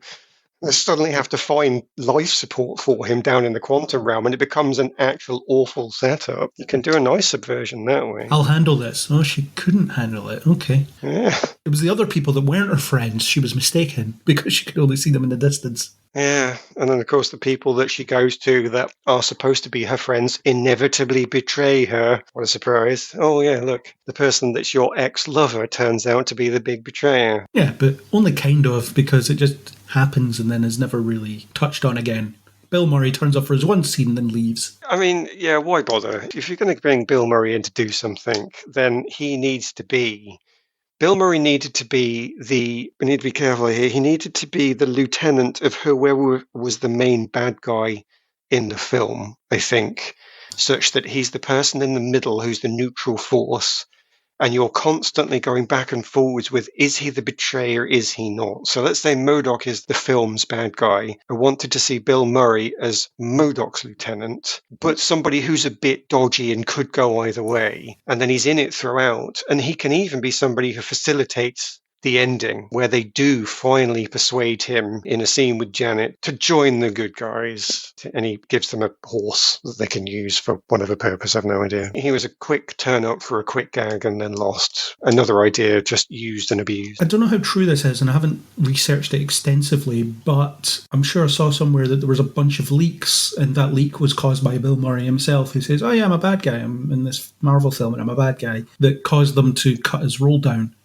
because they didn't want people to know too much about it going in. But I'm just sitting there thinking, would that have made any difference if I'd known going in that Bill Murray turns out to be a bad guy? As soon as he turned up, I already suspected he was just a nice bad guy, or pretending to be nice bad guy. That was what I assumed. I was just waiting for him to betray them the second he turned up. Maybe it's because I'd heard that, but I feel like there's enough coding in the way that he's behaving for anybody, or for lots of people to just sit and think, he's up to something. Yeah, he's suave and slimy. As soon as he turns up when he's actually it's Lord Kryler now, and my first thought was, what did you have to do to get that title? Exactly, yeah. If that did happen and they were going to do reshoots, actually my idea of him being a grey figure caught between the two is a way of going ahead anyway. He's leaked that he's the bad guy.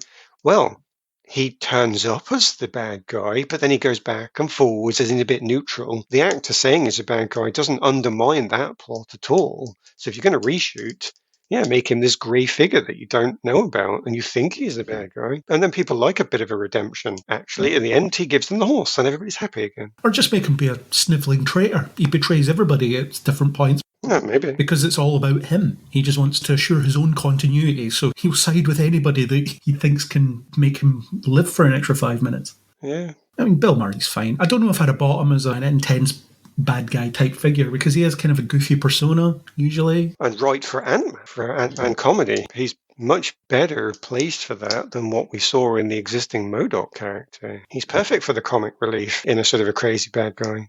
Or bad guy helper. Yeah. Move on to Hank. We don't really have much to say about him either. Michael Douglas was there cashing a paycheck and little else. I mean, I stand by the Journey to the Centre of the Earth plotline gives him a lot of good stuff to do. It doesn't have to be with Cassie. It could be with Scott, because they have both got that connection to being the person who used to have powers, the person who does have powers, the responsibility. Are you going to go through with it? Hey, when I was doing this, I really didn't do it well. I'd like you to do it better. Loads of different things they could have done. Yeah, your Journey to the Centre of the Earth plot sounds like it's 3 groups that converge eventually. Hank and Cassie, Hope and Janet. Scott doesn't really have anybody. I guess you create a character for him to pal around with for a bit. They could have done that happily enough. Yeah, there's ways and means of bringing him into it, absolutely. Yeah, it would be fine. But yeah, Hank doesn't really do anything. He discovers an advanced civilization of ants. Oh, yeah. Madness. Which is a strange development. Just to bring those ants in at the end to say we can't actually use anything we've set up in the previous hour and a half to resolve this problem. So we're going to have to bring in, I wish my Latin was better so I could have the God in the ant instead of Deus Ex Machina. It's not good enough audience, I'm afraid you're going to have to supply that yourself. But it does come in that same way. I know they technically seed it at the very start with the super clever ants in the ant farm that's in there. That feels like a reshoot that was slotted in with some ADR over the top of it just because, we forgot to establish this. Yeah. So it's utterly annoying because it's not in any way part of the plot. It's not part of the rebellion plot at all. It's not part of Kang and Janet at all. It could have been part of Journey to the Centre of the Earth. I could see that happening, because once you've given Hank that extra responsibility in the plot, then him accidentally loosing some ants down here is his arc. You got to deal with this. You thought you could create a civilization. Consequences, deal with it. And Cassie has to help him with it. So it's not like the ants couldn't have gone anywhere, but the ants as presented were just, we have no way to end this properly. So ants, good, brilliant. So annoying. All that means is that throughout, Hank is the comic relief. He's just the guy who occasionally gets to say something that's not really that funny, or set up something else that's not really that funny. Even his story with his own wife is just a bit insulting. Oh, by the way, whilst I was down here, I had an affair because I have sexual needs. Oh, well, do you know what? It's okay because I had sexual needs and I had an affair as well. Wait a minute. You're supposed to have a happy relationship. This was supposed to be a traumatic experience. Do neither of you want to talk about that? Because I assure you, between men and women, and I assume other combinations that I don't have experience with are probably going to be the same, because guess what? We're all human. People just don't like that casually. Oh yeah, I just cheated on you. Didn't mean anything to me. I didn't have to and ah about it for 2 years beforehand. I just thought, screw it, I need sex. I'm going to do it. So he becomes a joke. He doesn't even get to have a proper marriage. He doesn't even get to have a celebration of, I got my beloved partner back after all this time. It's just a throwaway gag about sex. So he's the butt of the jokes. He's the comic relief. He's almost the mascot. It's a real shame. I assume he got paid loads, so he probably doesn't care. Oh yeah, Michael Douglas won't be bothered. He turned up, he said a few lines, he stood in front of a green screen.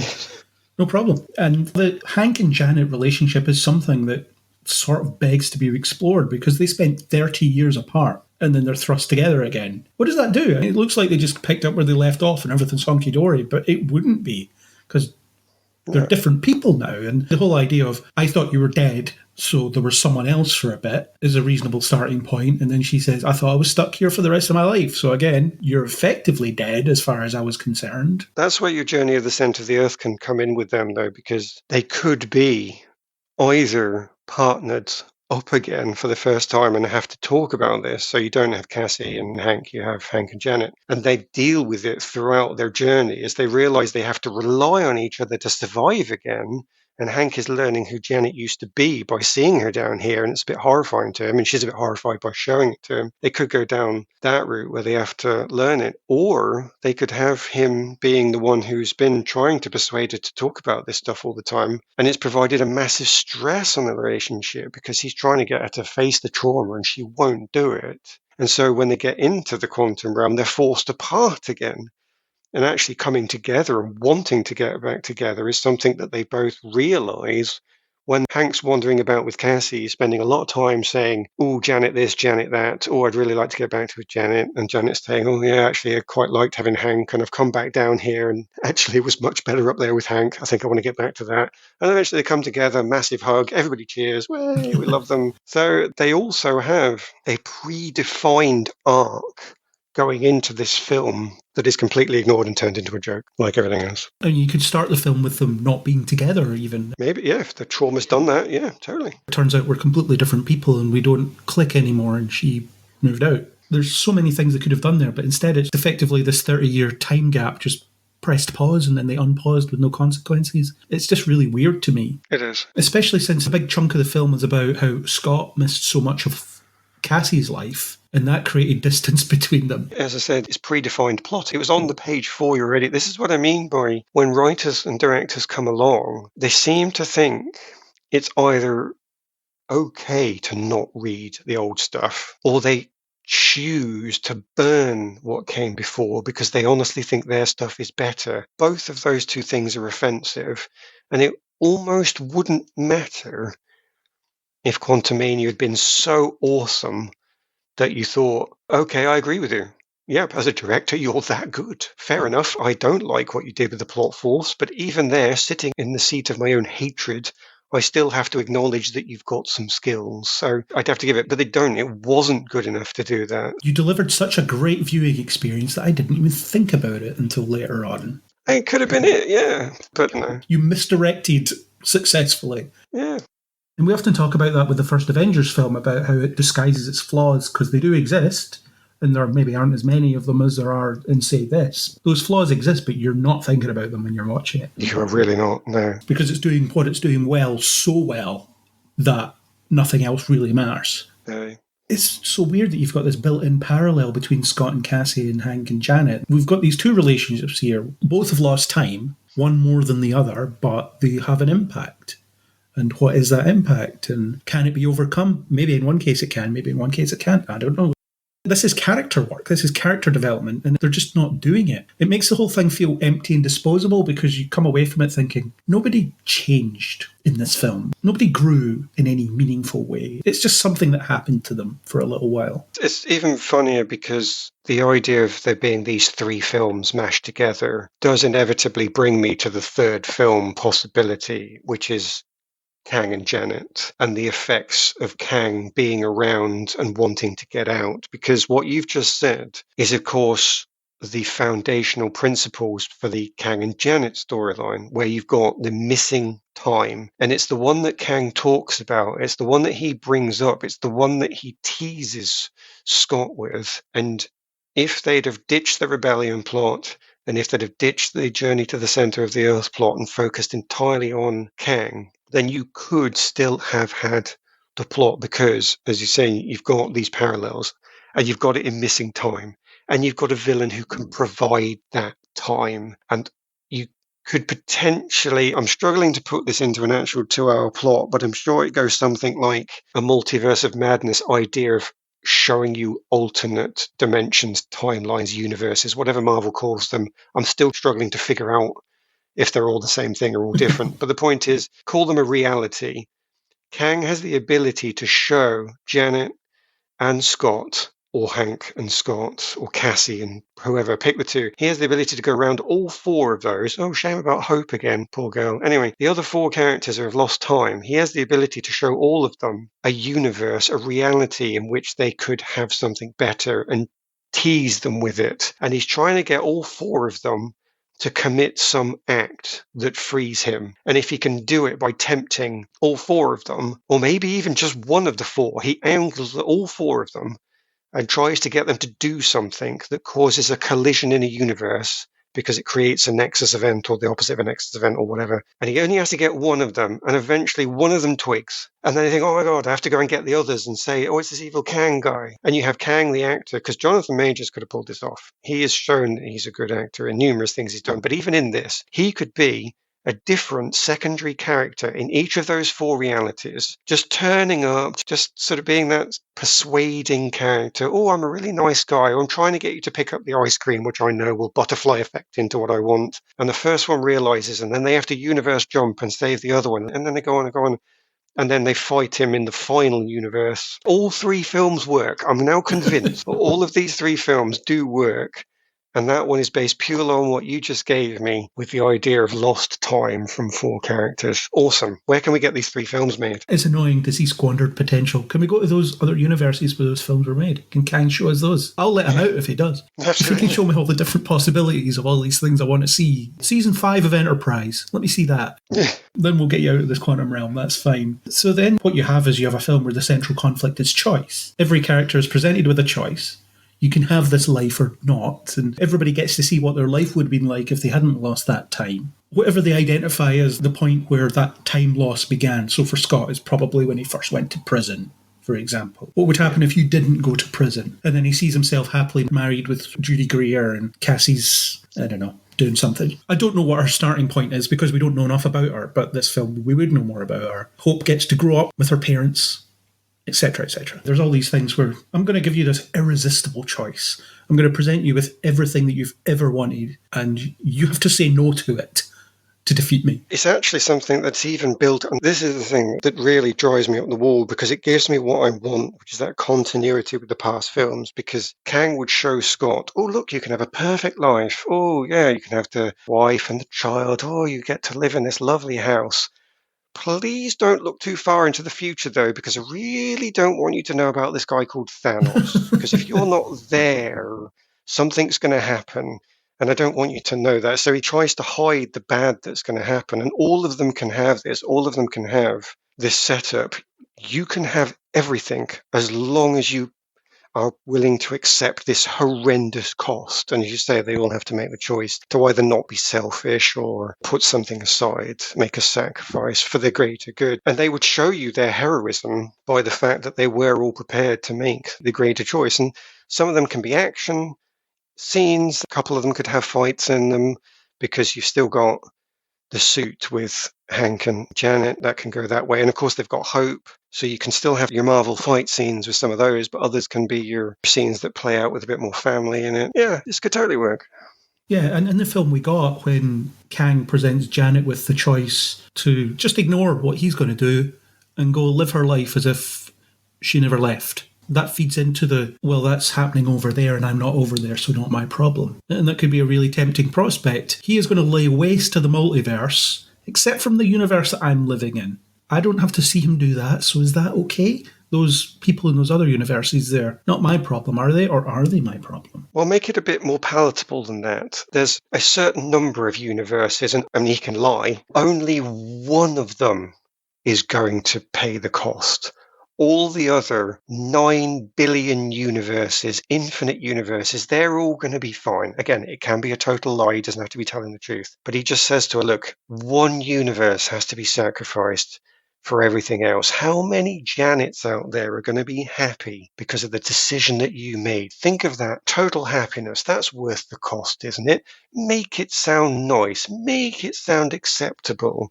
So she almost wants to believe it, and then they have to make that choice that they often do. Again, I could come back to Multiverse of Madness if I wanted to. Is the cost of one person's life worth it for everything else? It is a multiverse story. They've layered that into your Doctor Strange story. They've got it in here a bit. Well, they mention the multiverse. They don't do anything with it, really. No, exactly. They missed it on the first boat. They could have done it on the second trip. As I'm thinking about it, it's very similar to the season 1 finale of The Flash, actually, which is when it was good. In fact, when it was at its best, when Thawne presents, spoilers for season 1 finale of The Flash, Thawne presents Barry with the choice to go back in time and save his mother, and therefore that will give him everything he wants. Yeah.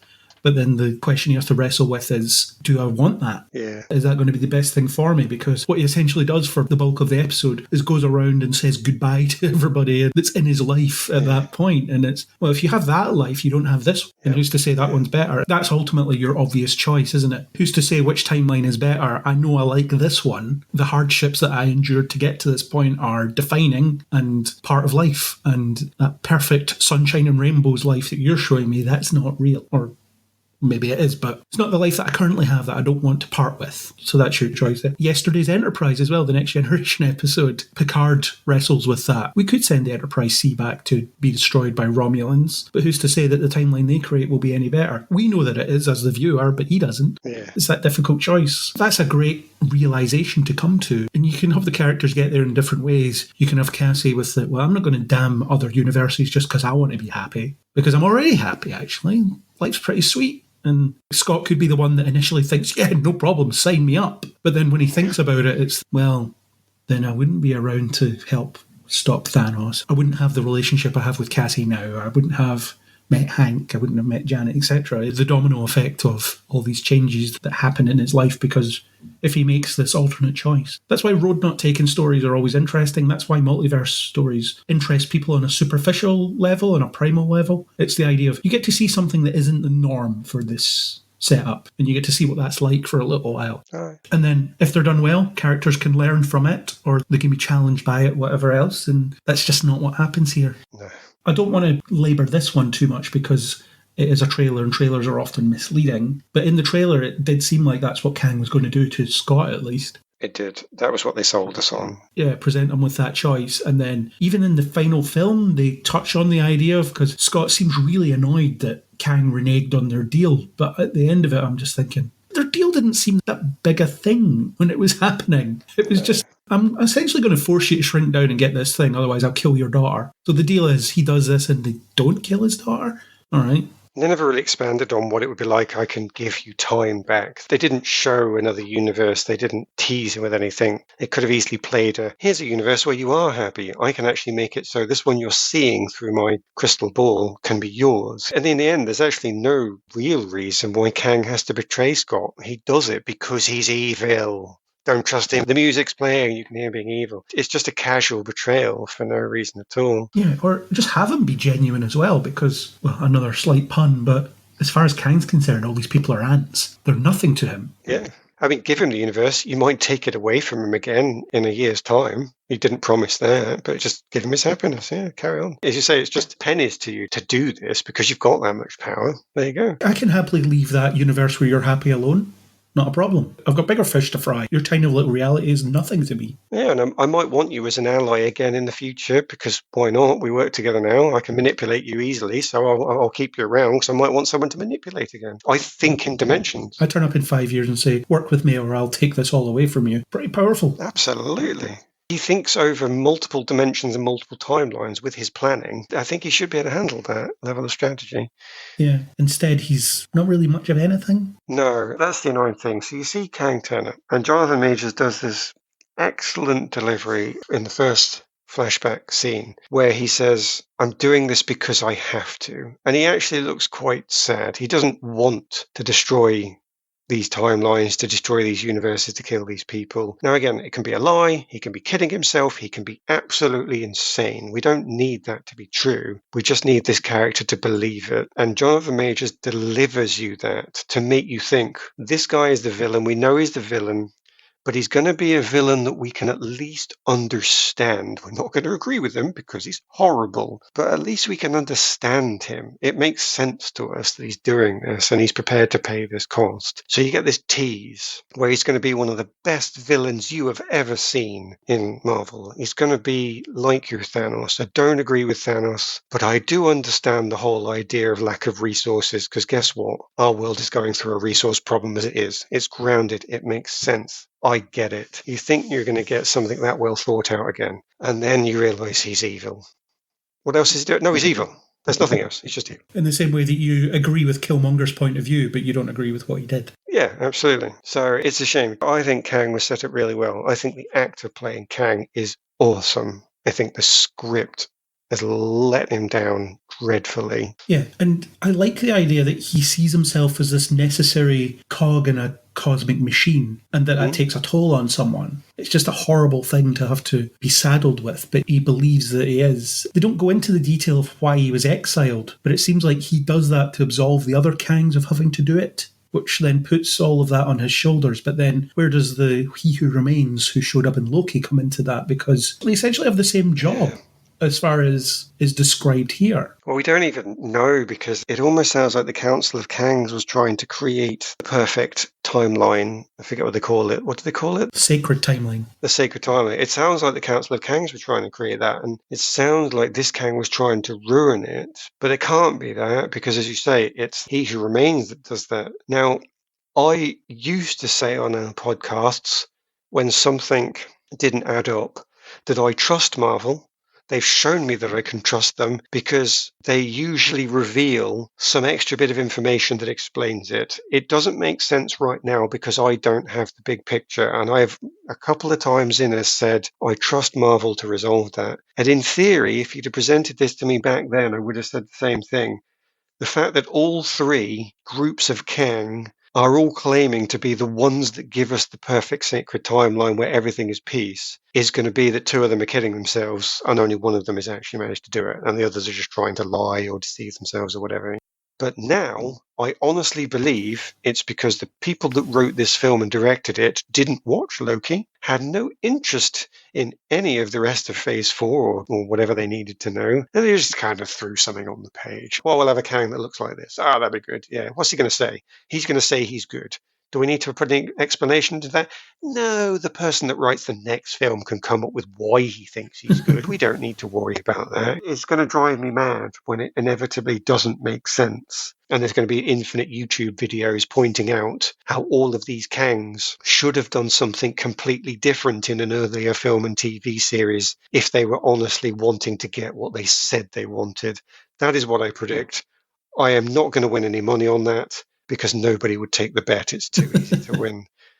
But it is disappointing to think that is our future. Yeah, because when this Kang does his PowerPoint presentation, where he shows the graphics that look very similar to what you see in Loki, the splintering timelines, and the stuff he's talking about, how the multiverse was in chaos, it was dying, I stepped in and put it right and fixed it all. That's a condensed version of what He Who Remains is telling you at the end of Loki. Yeah. And I don't think either of them work, because in Loki doesn't ask the questions that Loki would ask. Yes. Which means that what you've got is you've just got He Who Remains. We'll call him Kang because it's easier. You've got that Kang just telling him stuff, and he's sitting there and taking it. The whole time I was watching it, I was just thinking, Loki would not just be sitting here accepting this. He would have question after question. He would accuse him of lying. He'd be trying to figure out how he can wield that power. That's just the guy he is. Anytime you show him something shiny that can control the universe, he's going to want it, because that's Loki for you. Even reformed Loki, he still wants that. In Thor Ragnarok, he's in Odin's vault. He runs past the Tesseract and then he doubles back because he's like, oh yeah, I want that. It's what I had before. I want it again. So both delivery mechanisms of that information don't really work for different reasons. And in this, it just doesn't work because he gives you a quick PowerPoint presentation and then there's no analysis of it. That's just what it is. I think it comes down to the same thing in the end, though, that either the writers don't believe they have any duty to marry their stuff up with the rest of the series, or, as I've said, they believe that their character is better than the previous character, so they're not even going to bother. Because Loki has that same problem. He's the same as Black Widow. He's changed because the plot needs it, darling. It's the same as Doctor Strange. He's changed because the plot needs it, darling. And it's just so annoying. It is the worst crime for me. And that's why I at least come back to this. As rubbish as that Kang might be, I don't think he's betraying any previous version of himself. Well, he hasn't turned up yet, so he can't. But even Ant-Man doesn't necessarily betray a previous version of himself. Maybe Hank does. Maybe Hank betrays a previous version of himself because he wasn't just a comic figure in the previous ones. So I can get a little bit of that ultimate betrayal in here if we want it. Yeah, Hank had a dry wit before, but he wasn't like he was here. And from a practicality point of view, I can see why they used this Kang to deliver a condensed version of the information that you get in Loki, because from a production point of view, you can assume that more people will be watching your film than will watch your TV show. So therefore, the film has to set up Kang in the same way. Even though for us who've watched Loki, we feel like it's a bit repetitive. We feel like it's a bullet point list of what we've already read. It's the Spark Notes version of what we've already experienced. But you can see why they did it for a wider audience here. But at the same time, them talking about this being the setup for the big bad of Phase 5, this is unmissable. If you miss this, then you're screwed. You'll not know what's going on after this. That was complete fiction. You could skip this film and miss practically nothing, I think. I don't think any of this will feed into the rest of the universe in any meaningful way, unless the colour coding theory is correct. I do think, so that's not true, I don't think that at all. I hope that it does. Even then, I don't think it's enough to say that the film is a necessity, because you could read that tiny bit of information and then appreciate it for the film you're watching. It would only take you a couple of minutes to read that. So you don't need, and because it's not in any of the rest of the film, you do not therefore need to see the film. In fact, you could just watch the piece by itself. It wouldn't quite make sense, but you'd still see there's graffiti on the wall, which usually only turns up when someone's dead. There's people looking at him like he shouldn't be there. Okay, I know about multiple timelines. You wouldn't get the thing about the shopkeeper suddenly knowing his name. So it doesn't quite work, but again, you could read it. So I agree with you. You don't need to watch this film at all in order to understand, because you can do a bit of homework. But if we did have the Kang and Janet film that we talked about, which I can rebrand now as the choices made because you've lost your time plot, then that would be important, because it would show Kang as a master of timelines. He's got the power to do it. He's got the technology to do it. He's definitely a big evil, because he can skip across 4 timelines in one film and manipulate everything that's going on in all of them. He's got all these lieutenants. They could have used this to set up Phase 5 and show him as a big deal and make you watch it. Because the other thing as well is, if you're playing around in 4 or 5 different timelines, the sheer number of Easter eggs you can set up of, oh, look, there's the Hulk over there doing something. And he will do that in the 3rd film of Phase 5. There's somebody else doing something, and it would actually be this foundation stone where every film in Phase 5 was in some way teased by one of the 4 universes in the characters having to make a choice. And that would have been really powerful. Totally didn't get that at all. The thing about films being essential viewing, that has actually never been true where Marvel is concerned. If you watch only The Avengers without seeing any of the previous films, you could follow it easily because it tells you everything you need to know. Oh, well, that makes it a good film. Yeah, but you get more out of it if you've seen the previous things. And every other Marvel film, they have, at best, a loose connection to another one. So a character will show up that's in another film, but they won't necessarily impact the plot in any meaningful way. Civil War, as long as you're okay with the concept of they're superheroes and they might fight each other because they don't agree about something, you can get on with it, etc. But I think Marvel have always just let that hype generate itself, because a lot of the audience think they have to see everything. They were just not telling them, no, you don't, before now. Now they are. Now they're saying, you don't have to watch the TV shows, just watch the films and you'll be fine. In fact, you can just watch some of the films and you'll be fine. I think they're starting to cotton on to the fact that people are starting to see behind the curtain, like you said earlier. The idea of, oh no, this isn't this intricately connected. Every episode of this $100 million TV show is essential viewing. So I was okay with that. And then the thing is, in comic books as well, you have comic events where there's multiple characters in there. Thor will turn up, for example, and he'd be like, oh yeah, I was off fighting ogres in this realm, and then I heard about this, so I'm here now. Do you need to read the comic where Thor was fighting those ogres? No, you don't. But if you've read it, you might get something more out of it. What will probably happen is they'll have their team-up movie where Kang is, whichever Kang it is pressing the attack, and someone will say, who is this guy? And Scott will be, actually, I've met him. And then he'll explain what he learned in this film, and then you'll know everything you need to know. And that'll be it. So you can use the fact that the other characters don't know the information that Scott has to do a brief catch-up for anybody in the audience that hasn't seen it. Yeah. So it's not an essential thing. And this Kang is unlikely to return anyway, because it seems like he dies at the end of the film. Well, I'd like to leave it open to the possibility that final scene whereby Scott looks like he's defeated Kang and gotten away and Kang was thrown into the device. I'd like to leave that open to the possibility that maybe that's what Scott thought happened, because we've been shown that actually he's in, well, there's a possibility we've been shown he's in an alternate timeline, an alternate dimension. I'm not honestly committed to this. I don't honestly believe that it is this intelligent. They have lost my trust a bit with this. It's just I'd like to leave the door open to that possibility, even if just because I still want to like these films. Yeah, because we go to them every time they appear, and you want that 2 hours to be spent valuably. Well, I'm still the person who is going to see all of the Marvel films. I am no longer the person who is guaranteed to watch all of the TV shows.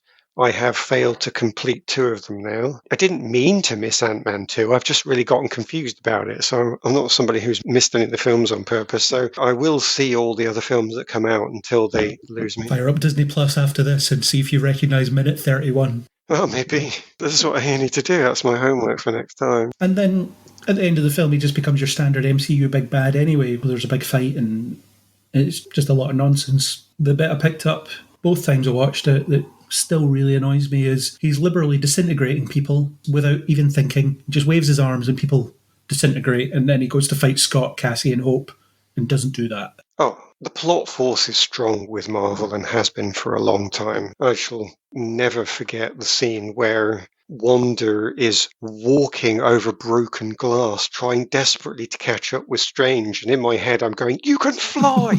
Just fly! She won't do it because she has to walk like a zombie through the broken glass because it makes a point because it's a horror film and you have to know that. Oh my God. So they have long given up on realistic power levels and trying to balance the power levels. It comes down to what power do they need to have in the moment they have that power level. It's really boring. It's really annoying. I've always hated it, always will. And Kang has that supervillain problem of just having legions of inept guards. Yeah, exactly. He's a walking stereotype by the end of it. How many times are people led away by the guards and they trick them and then escape? Your guards are rubbish. Your prisons are rubbish. Everything you use is rubbish. How did you set this up? It's pretty much one of those comedy shows. It's Spaceballs, isn't it? Is that a reference I should be making? It's too old. It's take a comedy film that takes the mickey out of all these and make it the real thing. Do you need a key for this cell? Do you need to know the code? No, you just slam someone's face into it and then it opens. God, don't even. But then later on, you see someone, I think it's Gentora, swiping whatever pattern it is as if she's unlocking a smartphone.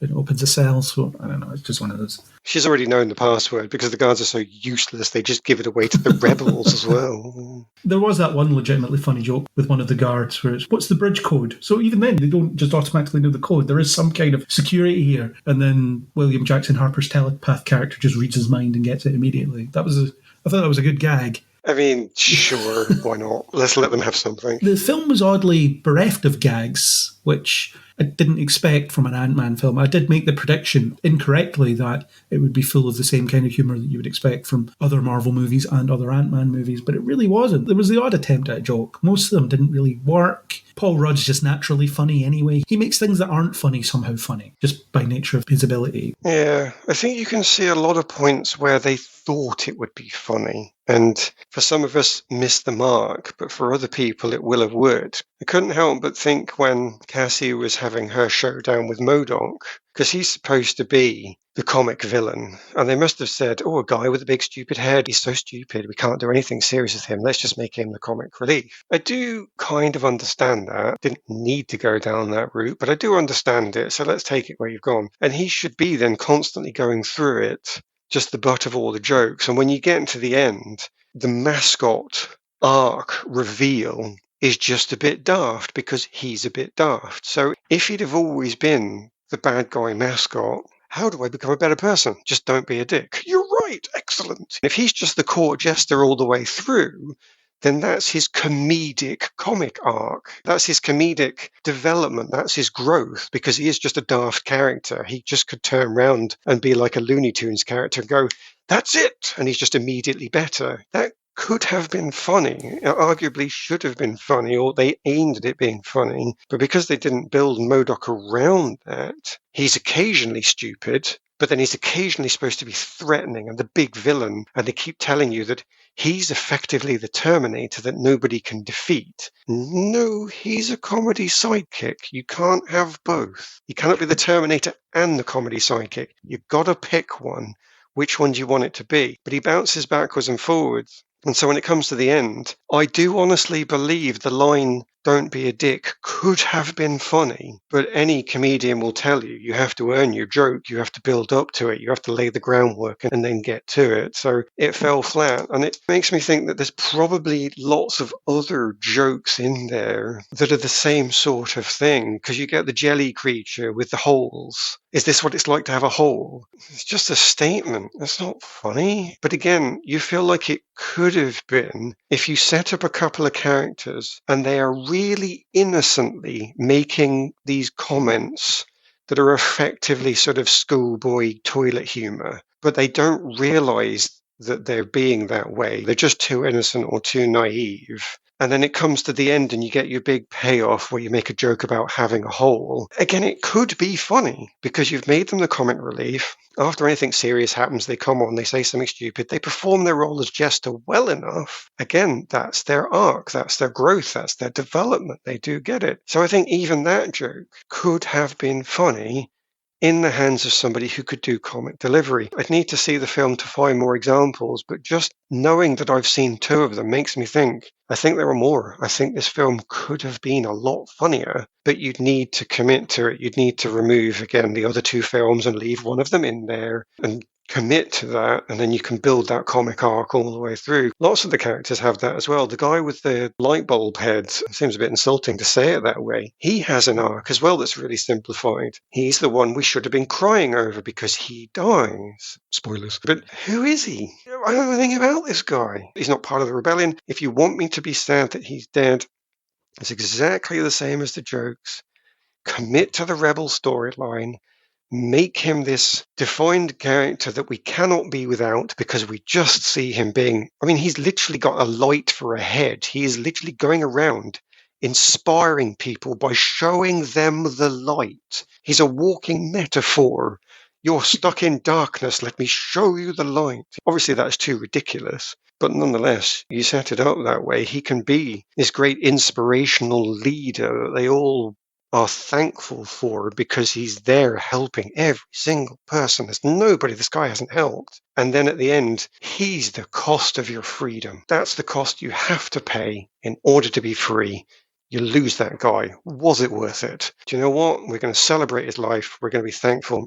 Big build-up. So, like MODOK, like Jellyman, the character with the light bulb head, I need to give him a name, but do I? Because he wasn't treated well enough to get a name. He probably has one, but we don't know it. So if he'd have been built up properly throughout the rebellion storyline, death would have been meaningful. MODOK jokes could have been meaningful. Jelly Guy jokes have been meaningful. Everything just lost in this miasma of too many things. The light bulb guy, I think he looks like the robot from the Lost in Space reboot a little bit. Kind of a downplayed, cheaper version, maybe. Yeah, a little bit. I'm not saying it's a direct copy, but close enough. No.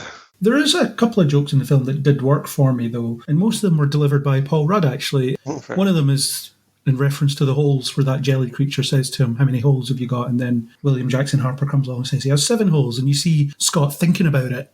He's like doing the maths in his head before he's, oh yeah, that's right. I think that's just funny on its own. There's no harm in having a few one-liners. The only reason I pick out those other ones with MODOK and Jellyman is because they are big end of arc jokes. You know what I mean? I just pick those ones out. Yeah, there's no harm in having one-liners throughout. Yeah, absolutely. It's the way that Paul Rudd chose to play the bit as well. The pause to think about it. Yeah. before confirming. It's probably what a lot of the audience are doing at the same time as well. We're probably sitting there going, yeah, okay. Oh, yeah. 7, yeah, that makes... Wait a minute. Yeah, which one am I missing? I've got 6. Okay. And then... Yeah. You get to where Scott got to, and another bit was near the beginning where he was listening to his own audiobook, and it was then I was turned into a baby. Am I going to be a baby forever? Am I the Hulk's baby? Again, it's just funny line delivery from Paul Rudd. Well, that just shows that he was the right choice at the start of the whole Ant-Man arc, yeah. I don't challenge that at all. And when Kang asks him, are you the Avenger with the hammer? And he says, no, that's Thor. People always mix us up. We have the same body type. Again, just kind of funny on its own. Although it doesn't make sense for Kang to originate it in that way. Unless you are going to lean into the you're nothing to me aspect of it. Yeah, it's the same thing. You need to set it up. You need to get your proper motivations. Characters need to be doing things for real purpose. That's long-lasting, ongoing, not just in the moment, absolutely. With MODOK, though, I had almost the same notes that you said, almost word for word, the idea that he's supposed to be the ultimate killing machine. And then he very quickly becomes a joke. What are you doing with this character? You had the animated Patton Oswalt show that I didn't watch. So there is a comedic side to MODOK that you can have, but he can also be a really horrible, sinister creation, depending what you want to do with him. So it seemed like they just tried to do both and ended up doing neither. It did, absolutely. It was just really unsettling, the big, horribly stretched face. It suffers from the fact that Darren Cross was never an engaging villain. So the fact that he's back, I barely even remember that you existed. It's kind of weird because the whole idea of him being changed disproportionately in size across his body is quite a perfect explanation of how he became as disfigured as MODOK is. Because who's to say that changing your size equally across your entire body is easy to do? And he was very much under attack and out of control when he was defeated. So the state that he ends up in actually makes sense from an Ant-Man, a pin particle perspective, which is kind of crazy given that I don't think it's anything like his original origin story in the comics. He's a created being. No, it's not. Well, there's various MODOKs as well. So when you think about it, oh my God, they've actually managed to create a believable origin story for this character MODOK using pin particles. I thought that was really clever. But then I immediately got over that because I saw what they did with it. It's a shame. Yeah, it was just a very crazy image. And the thing is, when I think back to the first Ant-Man film, I remember Yellow Jacket, but I don't really remember the Darren Cross character. So what they're trying to do is sell you on this pre-existing relationship, and they have to show you extensive flashbacks in order to catch you up, because I guess even everybody at Marvel acknowledges that they have always had a villain problem. We've always sucked at this. Yeah. We have rarely delivered an engaging antagonist. It's just not something that we do or even care about, particularly, I guess, because he is just an afterthought and then he puts on the suit and they fight. I think they were trying to get at something meaningful where it's Cassie that defeats him because he tried to kill her when she was 6, as she mentions earlier in the film. But even then, I'm not seeing this connection, really. It's there, but I'm not really feeling it. But all of that works if you drop the Terminator side and make him a comic character, because he could spend his entire film trying to get the two of them to remember him, and the joke is the audience doesn't remember him, and guess what, neither does Scott or Cassie. That's his big thing. And then at the end of it, he's trying to go, I just want to be remembered, this is why I'm like this, how am I supposed to not be like them? Just don't be a dick. Oh yeah, brilliant, off we go. They can use all of that, even this thing about the audience not remembering him, if they make him consistently the joke. So it comes back to that same problem. And they could even have the Terminator thing be part of that joke, as in he has this reputation as being this perfect killing machine. And then as soon as anybody meets him, you're ridiculous. They just laugh. He's never actually killed anybody. It's just this rumour that's been spreading. They could set it up quite easily. MODOK is out there, or MODOK's on the prowl. MODOK's going to get you. Has anyone ever seen him? No one alive. Yes. That's how Kang has managed to weaponize that particular disadvantage. Yeah, Kang's that clever. Brilliant. Fine. And then you meet him and it's, this guy's nothing. You almost have the pushing his head to keep him away kind of thing. Yes. His death was supposed to be funny. It wasn't especially funny. We're brothers. We are. And I died an Avenger. Yeah, you're in. Yeah, absolutely. And it's the same problem. For the same reasons. Not set up, yeah. I just couldn't get away from how ridiculous he looked, the big face. Apparently on the TV spots, they censored his bare arse. When they showed you the transformation flashback, right, they shroud him in shadow instead of just show you it. But again, that's supposed to be funny, and I think by that point I wasn't prepared to laugh much at what the film was giving me.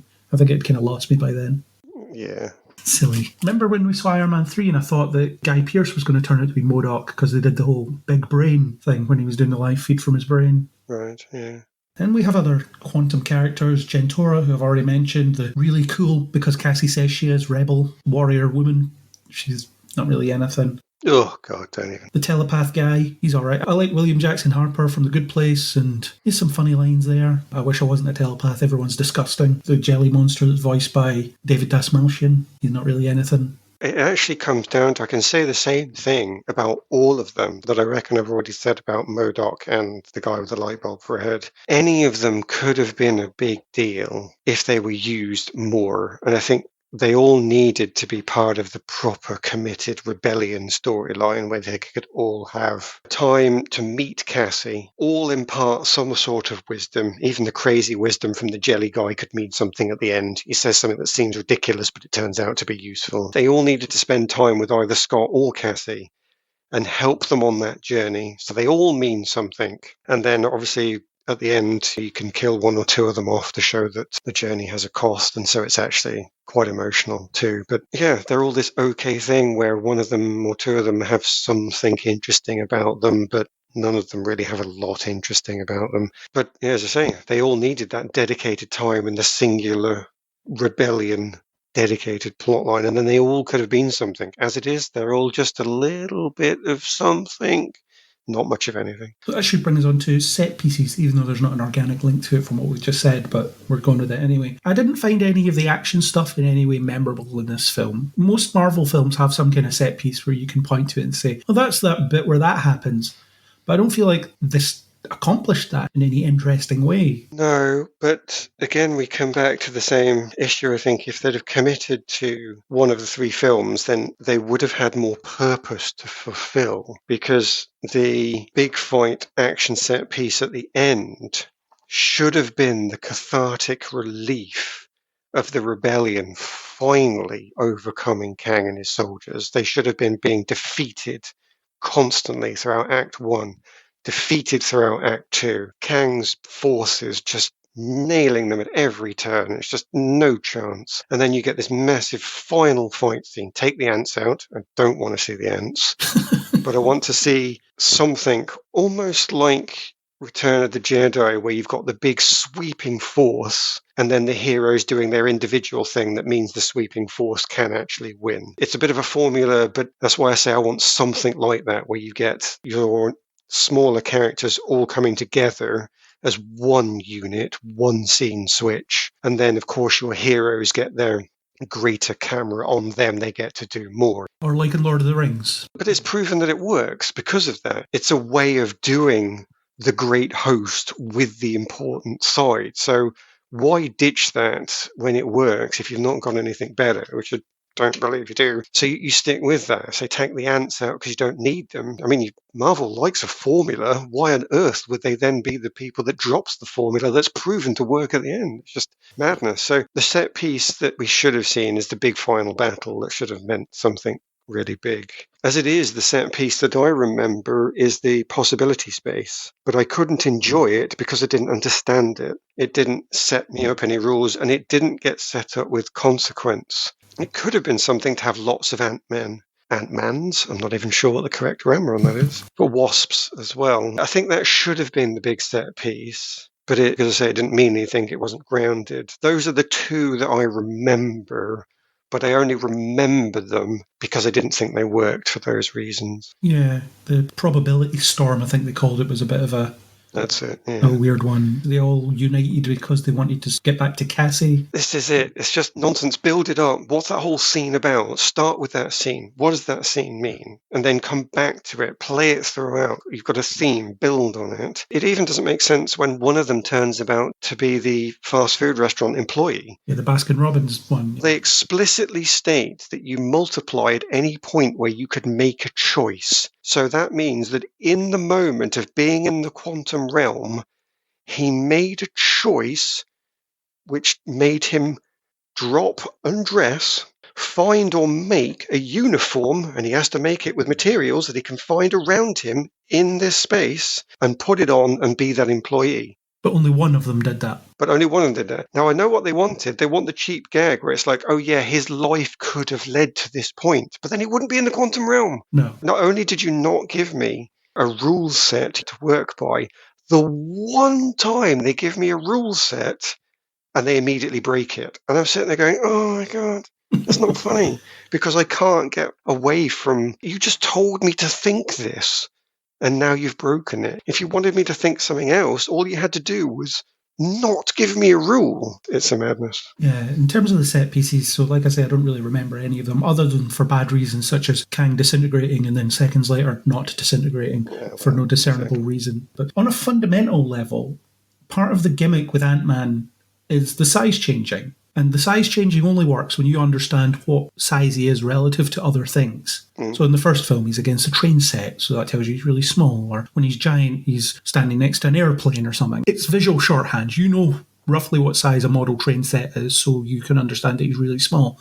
But in the quantum realm, we don't know what size anything is. So when he grows or shrinks, we don't know the difference. And it especially stands out when they have that bit where him and Cassie are both giant and they hug. And he says, I feel like I'm hugging Godzilla. And the background looks exactly the same as it has before. So what you've got is you've got this interesting visual gimmick that you played around with to really good effect in the other two films that you have just removed from this film completely. You're not able to play with it in any effective way. I don't know that they completely removed it. I'm not saying they did it well. As you say, size is relative. So when they were in a fight, they still shrunk down and did the jump kick. And when they fight in the final battle, they have Ant-Man growing up to be the size of the buildings. So they do use it in the fight scenes.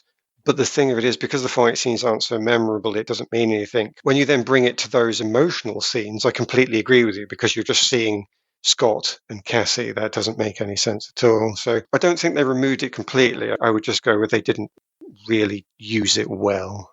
Yeah, you're not able to appreciate it, I suppose, is what I should have said, because you don't know what size anything is, really. This is a completely unfamiliar environment. Well, you do when they're in the quantum realm. You assume all the humanoids are the same size. As long as they're fighting the guards, the other humanoids, size is relative. It's relative to the person they're fighting. When they're smashing a building, you know that the humanoids consider the buildings to be building size. So I think it is in there. It's the same. But maybe it's that you've seen that before. It's not particularly interesting in some way. And there seems to be some rules that they set up that they've forgotten. I don't know if you remember in the first film there was a plot point around the fact that you shouldn't change size unless you're wearing the special helmet, because otherwise you'll go nuts, and that's what happened to Darren.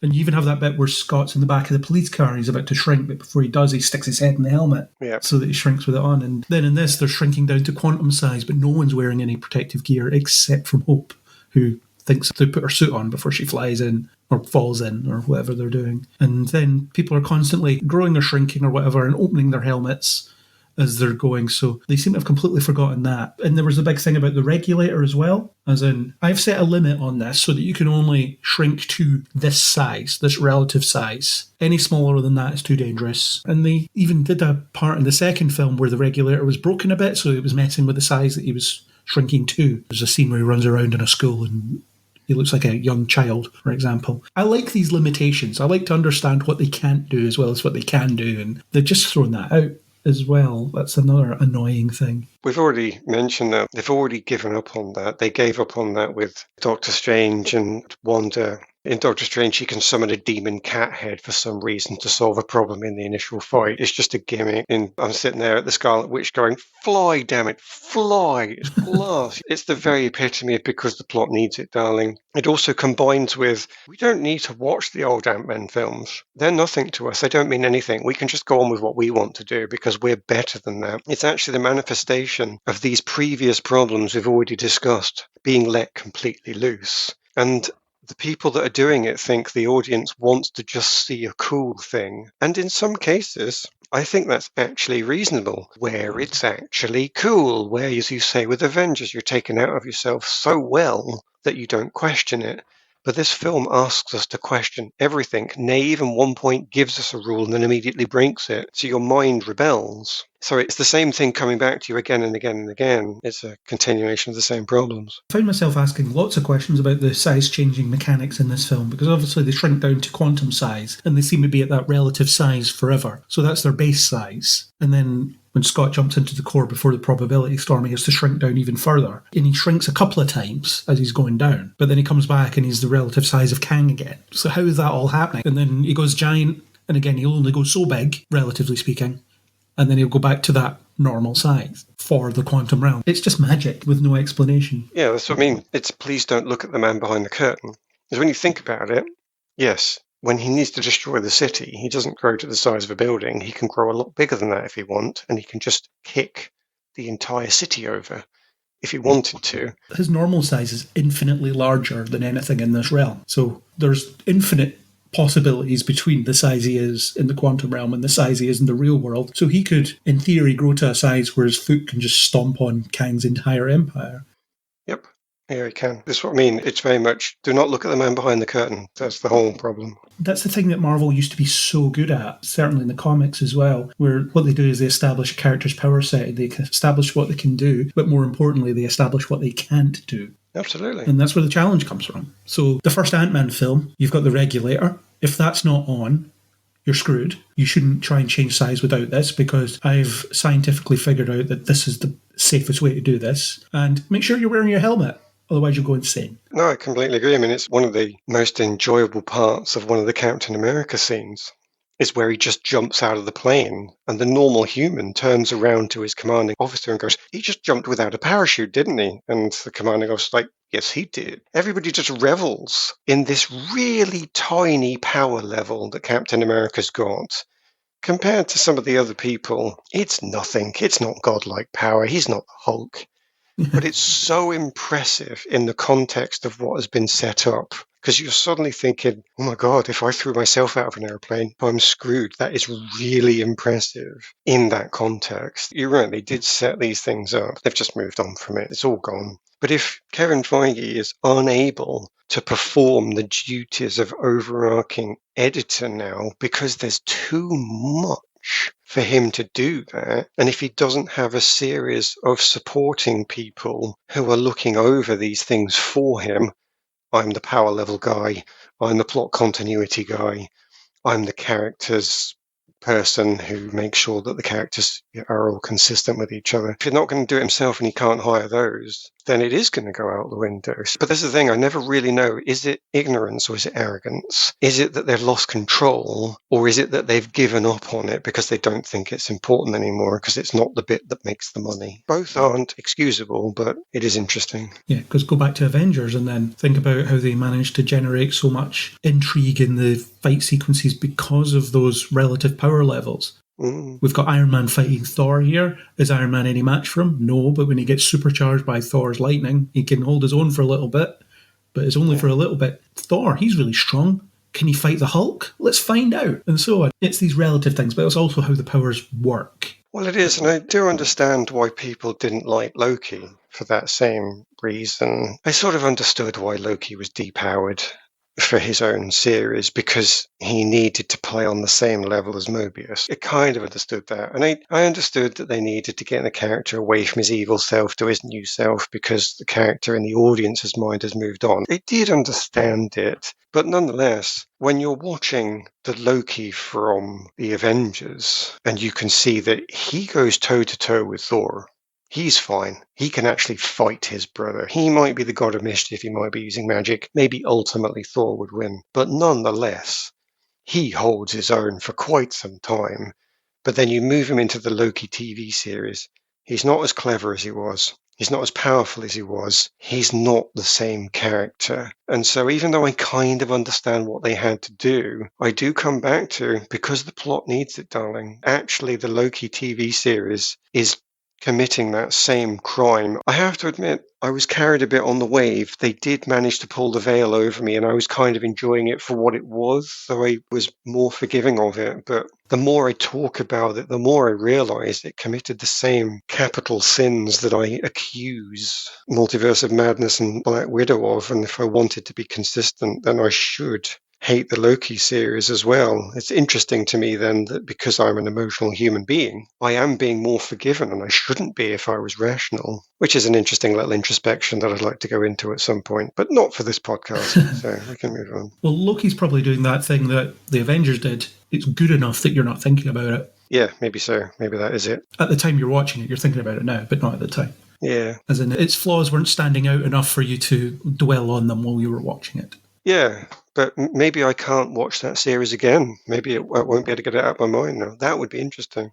Or maybe you revisit it and you think, you know what, yeah, I'm not that bothered. It's fine. I'm okay with what they're doing here. Well, we'll see when Series 2 comes out, I guess. Yeah. The next point in the agenda was MCU connections. I think we've covered it. There aren't really any other than Kang will return. The post-credit scene gives us Loki and Mobius looking at a version of Kang in some universe in the 1920s, 1930s, something like that. Sure.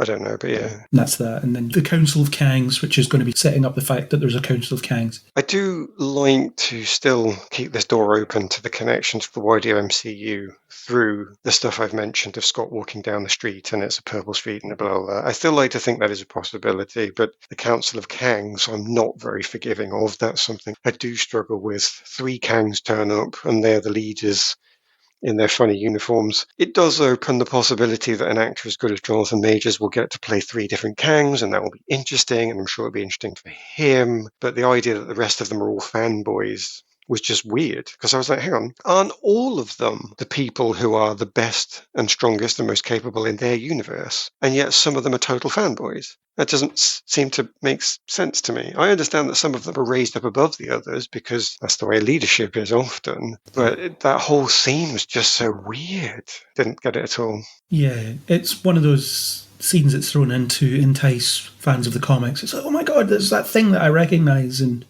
here it is in live action. And there's all these variations of Kangs. You could pause it and see the differences. The one I noticed on second viewing was there's a weird lizard man Kang. Yes. The main ones that you see are Ramatut, who is the Pharaoh from the future, who was eventually retconned to be a Kang. There's a bunch of characters that turned up in the comics that later turned out to be a version of Kang, but they weren't originally intended that way. The other one's Immortus, which is far, far future Kang, I think. I can't remember the ins and outs of some of them, but there's a bunch of them there. And Jonathan Majors having fun, I guess, playing some of them, which is good for him. I hope so. And they may explain this hierarchy thing. I'm not confident that they will, but they might.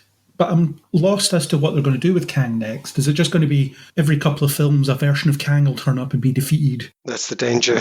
Yep. What you've got is you've got this infinite collection of disposable villains. I fear that is the way it's going to go. Rather than be meaningful, yes, I think it will just be throwaway. And the Kang Dynasty episode, well, it might as well be film or films. I don't know if they're splitting it into 2. That was a rumour. But when they make that / those films, Dynasty suggests that you're going to get an idea of his heritage, which may involve Reed Richards and so on. Because at least some versions of him are a descendant of Reed Richards. And some of them are Doctor Doom as well. I don't know. If they do, I hope they do a better Reed Richards than the one we've seen before, because that was just a disaster. Well, I mean, it was nothing. It could have been anybody. More than it could have been anybody, it was also, hey, I'm one of the most intelligent humans in the universe. However, I'm going to proceed to make a lot of stupid mistakes over and over again in a short period of time. It was a complete betrayal of that character. Yeah. And I'm not somebody that even likes the Fantastic Four. I still felt betrayed.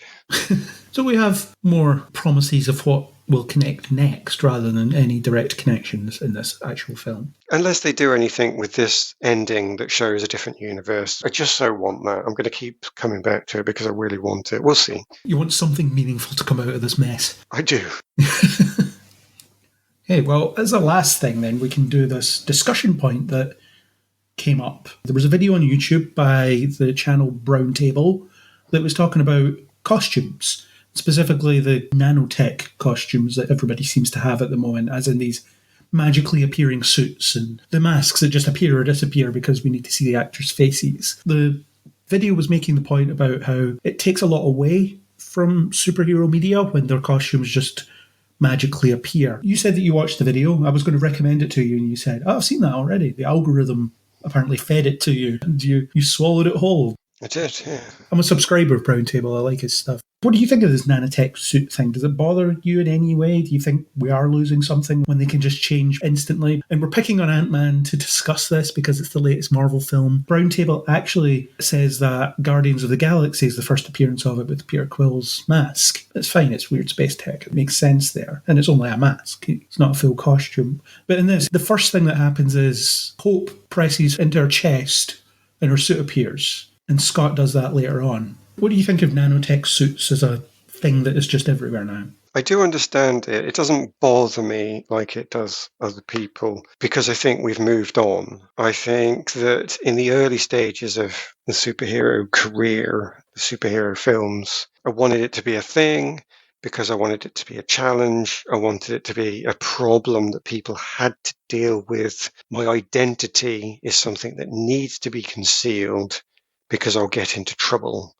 I'll have extra problems. My family and friends will have problems. They'll become threatened if I don't conceal my identity. But we've moved through Civil War, which is the time that we were, in theory, slightly asked to consider the regulation of superheroes, to consider whether people should be identifiable or not. We didn't get an exploration of that. I totally admit that. It was something that was briefly brought up, hinted at what was in the comics and then not really dealt with. But we've sort of moved through that plot line and we've moved on to stakes that are much higher up.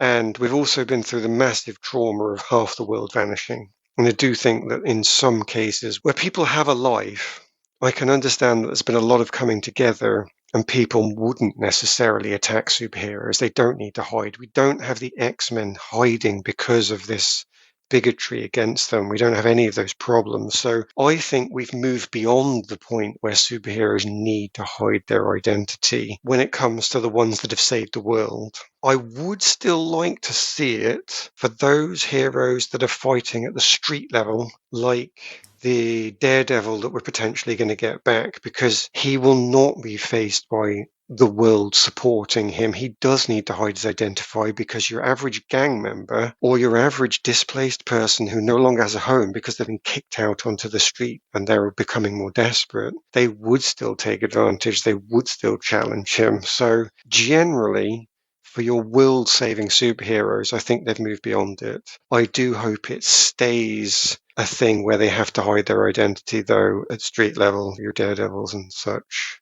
So Hope having it is not a problem for me at all. She's moved on. She has access to the tech. The people that have met Iron Man, so your Spider-Man, has access to the tech because they just do it. They've moved beyond it. But there must be more street-level people coming back, and I do hope that those people have an actual hood or something and a coat they have to put in a bag somewhere. That'd be cool if those street-level superheroes still needed to obey that rule. It's not so much about the hiding the identity thing. I think that depends on the character anyway. I do think you are taking something away from heroes when they can just snap their fingers and the suit appears. Because there used to be a lot about the change. How do they do the change? Superman runs to a phone booth and whatever else. Batman goes home, I guess, and gets changed in the Batcave. I fully expect at some point we'll have Batman with a nanotech suit. He presses the button and then it appears on him, and then that limitation is gone and he can just immediately become Bruce Wayne by willing it to go away in some way. The Brown Table video made some interesting points. It talked about Iron Man having the nanotech suit introduced in Infinity War. Obviously, I'm okay with that because he is constantly upgrading. Every time you see him, he has a new suit because that's just the way he is. He's refining his idea. He's perfecting his idea. And even then, like I said, with the limitations thing, he's fighting Thanos towards the end of Infinity War, and Thanos is just chipping away at his suit. So by the end of it, he cannot form a full suit anymore because so much of it is gone. That's a good example of a problem that's associated with that tech that you probably are never really going to see again. You see a bit of it in Spider-Man No Way Home when he's fighting Doc Ock, and he rips the chest plate off, and then the suit moves from his face to the chest again to make another chest plate so he doesn't get stabbed. Stuff like that, that can be quite an interesting use of it, but I think I'll always miss the fact that Spider-Man has to sneak into an alley and get changed quickly before someone sees him. That kind of stuff. Well, that's street level. To me, it is all about the concealing their identity is the most important point. That's why I brought that up, because the Brown Table video made the point that he thought the transformation sequence was important. He said something along the lines of, no, I want to see them changing like they're a magical girl and go through a whole 10-minute sequence. He wanted Wonder Woman to spin around and there be a flash of light. He wanted that big thing. And I thought, okay, you want that, but I don't honestly believe that the character suffers from not having that. I don't need to see that to appreciate who the character is. I do like the idea of physical limitations that Spider-Man has to go into an alleyway to change, but that's because he's hiding his identity. It's not because of anything to do with the suit. I do actually completely agree with you. I like to see the limitations of the character, like the suit being knocked off them, and they're human inside. They're not actually innately powerful, so the Hulk doesn't need to have the suit. That to me is interesting, but I don't need to see a really long and complicated transformation sequence for Iron Man. I like the fact that he originally had to put it on, then he got a briefcase. So first of all, he could only change in the landing of Stark Towers. Then he got a briefcase. Then he got something better. And seeing that development was fine. That's where I wanted to see the character. I don't need to see him having a transformation sequence. I don't need to see Captain America having a transformation sequence. To me, that's irrelevant. It's more important that the person's weaknesses and strengths are well defined. So as you say, Thanos can knock away your armor. He can take your shield. He can take Mjolnir off you. That's totally different. For me, it is all about keeping their identity secret. That's why you have to go into the alleyway. So I didn't agree with the roundtable guy on it, but I understood that it was a personal thing that he liked to see the transformation sequence. I totally get that. I don't need it. I just need the identity thing to be considered. And the point you made about in Civil War when T'Challa takes his helmet off, it's a more dramatic reveal than if the mask just fades away and there's his face. And that's what every character seems to have now, the whole, I'm going to have a chat with someone, so the mask just immediately disappears so that they can have that conversation. You even see it during the action sequences where Cassie's fighting MODOK, for example, and when she's talking to him, she takes her mask off. It just melts away for a few seconds, and then it looks like he's about to shoot her again. She puts it back on. Why are you taking it off in the first place? Because Catherine Newton needs to have her face on screen, is the answer. Well, that's just cinema all over. Why did Hugo Weaving not get to wear a helmet in one of the biggest battle scenes in Lord of the Rings? He was being charged at by a bajillion orcs. That guy needs a helmet, but we needed to see his face. This is why we were all so pleased when we watched The Mandalorian, and he does not take that helmet off. And the actor was approached about that before he played it and said, look, this is going to be a thing. You're not going to get to take the helmet off, except at the point where it becomes an actual meaningful plot point. And the actor agreed to it and said, yeah, I'm all right with that. That's absolutely fine. Or Carl Urban in Dread was another one. I must have seen that, but I can't remember. Does he keep it on then all the time as well? He never takes it off. No, there is a scene where he's getting dressed at the beginning and his face is in shadow. Right. He puts on the helmet and it never comes off after that point. Awesome. So when they do that, it's really meaningful. But your average producer says, no, we need to see their face. It's probably in the contract or this, that, the other. But no, we don't believe the audience is clever enough to realise that it's the character by her voice. So no, you have to take it off. It became an eye-rolling joke in the Tobey Maguire era Spider-Man movies. Every third act battle, his mask gets torn. So you can see all or most of his face. Yeah, nonsense. Yeah, that's the problem when you have a fully masked character and you have a famous actor playing them. That's why they came up with the HUD view for Iron Man, because then you can just keep cutting to Stark talking inside the helmet. You know, I didn't even think of it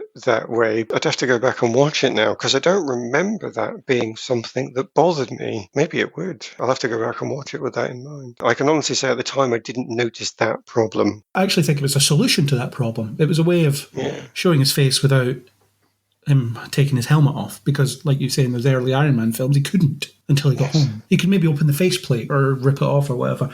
I've just found the whole nanotech suit thing quite boring. It does exist in some other things. The Brown Table video makes reference to Hawkman and Black Adam, where it's weird alien mystical tech he has that just looks like the same nanotech stuff you see normally, so it doesn't really stand out in any way. But in the CW shows, the Arrowverse, you get it sometimes. When Supergirl gets her new costume, it's some kind of weird nanotech thing. Whenever she whips her glasses off, the suit appears.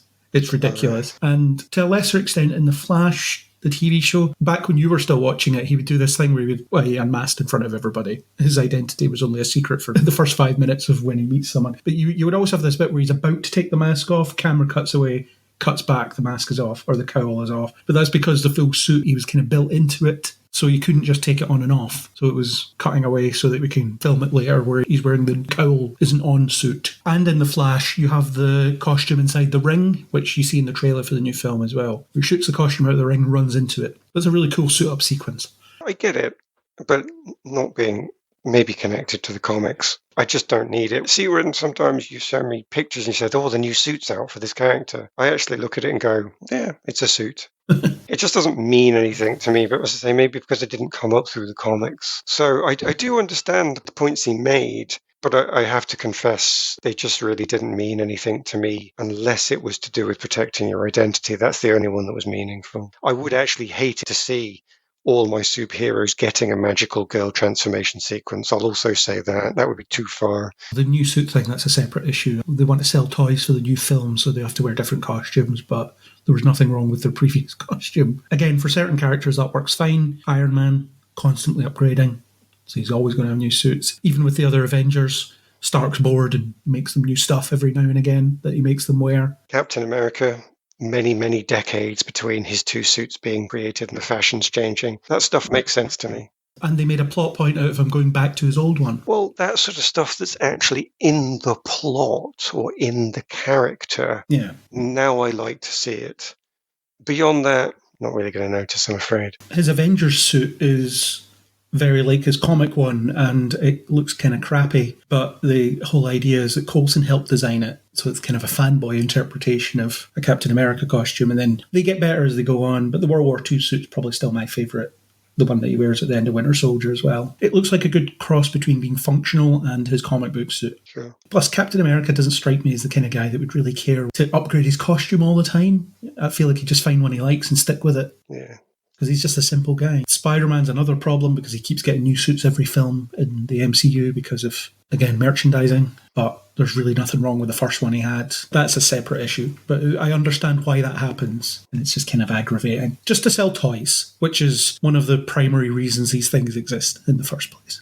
No. So I think that's us. I think we've covered most of it. Do you have anything you wanted to say about Ant-Man and the Wasp: Quantumania but didn't get the chance to? I think I've covered my big points, actually. So, yeah, that's good. Comprehensive. Yeah. Well, why don't you give us your final thoughts on this? I am happy to have turned the corner. I hope one film doesn't prove anything, but I don't believe that this opening to Phase 5 compromised the characters in the same way that I saw in Phase 4. I was so angry at the end of Multiverse of Madness. I was so disappointed at the end of Black Widow, and I might be disappointed next time I watch Loki. It just felt like such a betrayal sometimes, did Phase 4, and it had other problems as well that we could go into. I actually listed them here in my notes, but I'm not going to bore anybody with them. It's not worth it. But if I just summarize by saying Phase 4 was that a disappointment and a hurtful betrayal of some of the characters,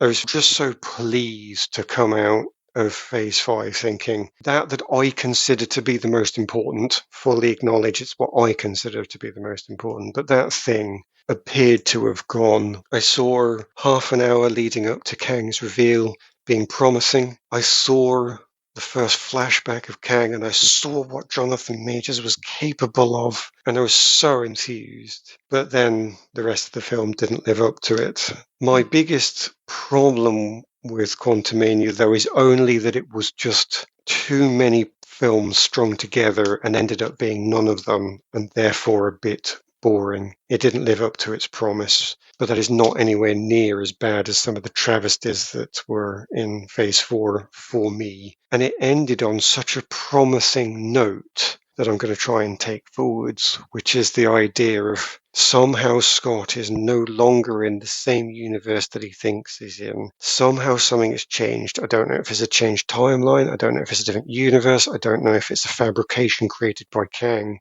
But it just felt to me that in that final moment, some writer managed to offer me something intelligent, didn't need to explain it, didn't need to have a character go through exposition, just left me a hint of what could be fundamental to Phase 5. That's what I want to remember. I want to remember those two positive things. So, yeah, I didn't love the film. It unfortunately was a bit boring in some of those places and didn't use its characters well enough. But it offered this great promise, and it didn't give me a betrayal. So, what can I tell you?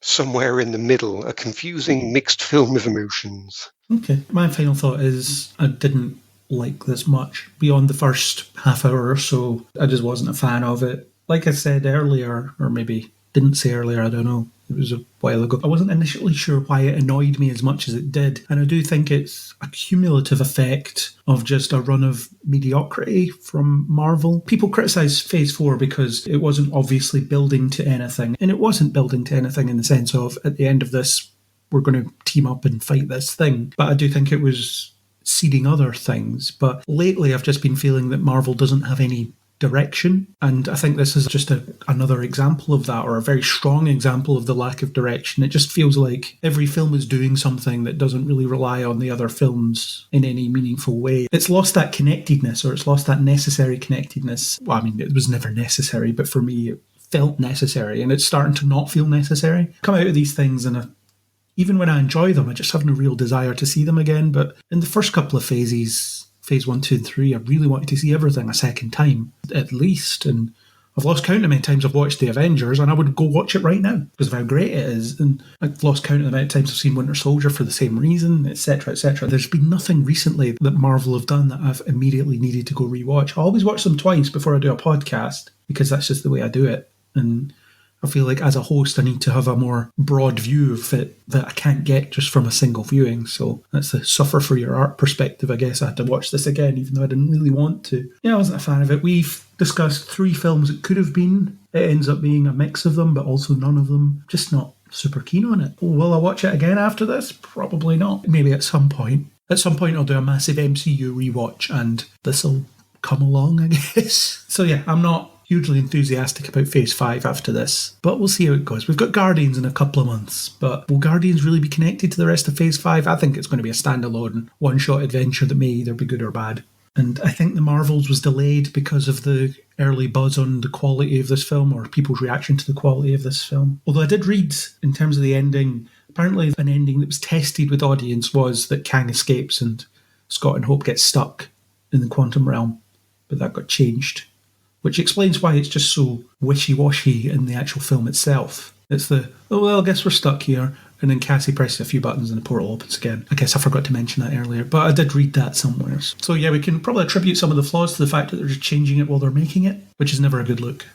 But yeah, that's us. Ant-Man and the Wasp: Quantumania. We have certainly had a discussion longer than the film itself, which is our thing. We do that. It is. I'd like to thank Neil Stenson for the supplied music, and if you like what you heard, then please do subscribe on Spotify, Apple Podcasts, or wherever you get your podcasts. Should I dare ask how many stars in the Quantum Realm verse the listener should give us? Only if you want a really honest answer that isn't qualified in good marketing. Okay, go for it. We'll counter it. You should give us the number of stars that you think we deserve. If you think we deserve a 2, give us 2. If you think we deserve a 4, give us 4. Give us what you honestly think. Is that good? And then leave a comment telling us why. Okay, sure, why not? I would prefer 5 stars, if deserved, plus a comment to explain why. So please do that. Feed the algorithm, the hungry algorithm. If you want to discuss Ant-Man and the Wasp, Quantumania, Ant-Man in general, or any Marvel thing, or anything really, you can catch us on Facebook or Twitter under Kneel Before Blog,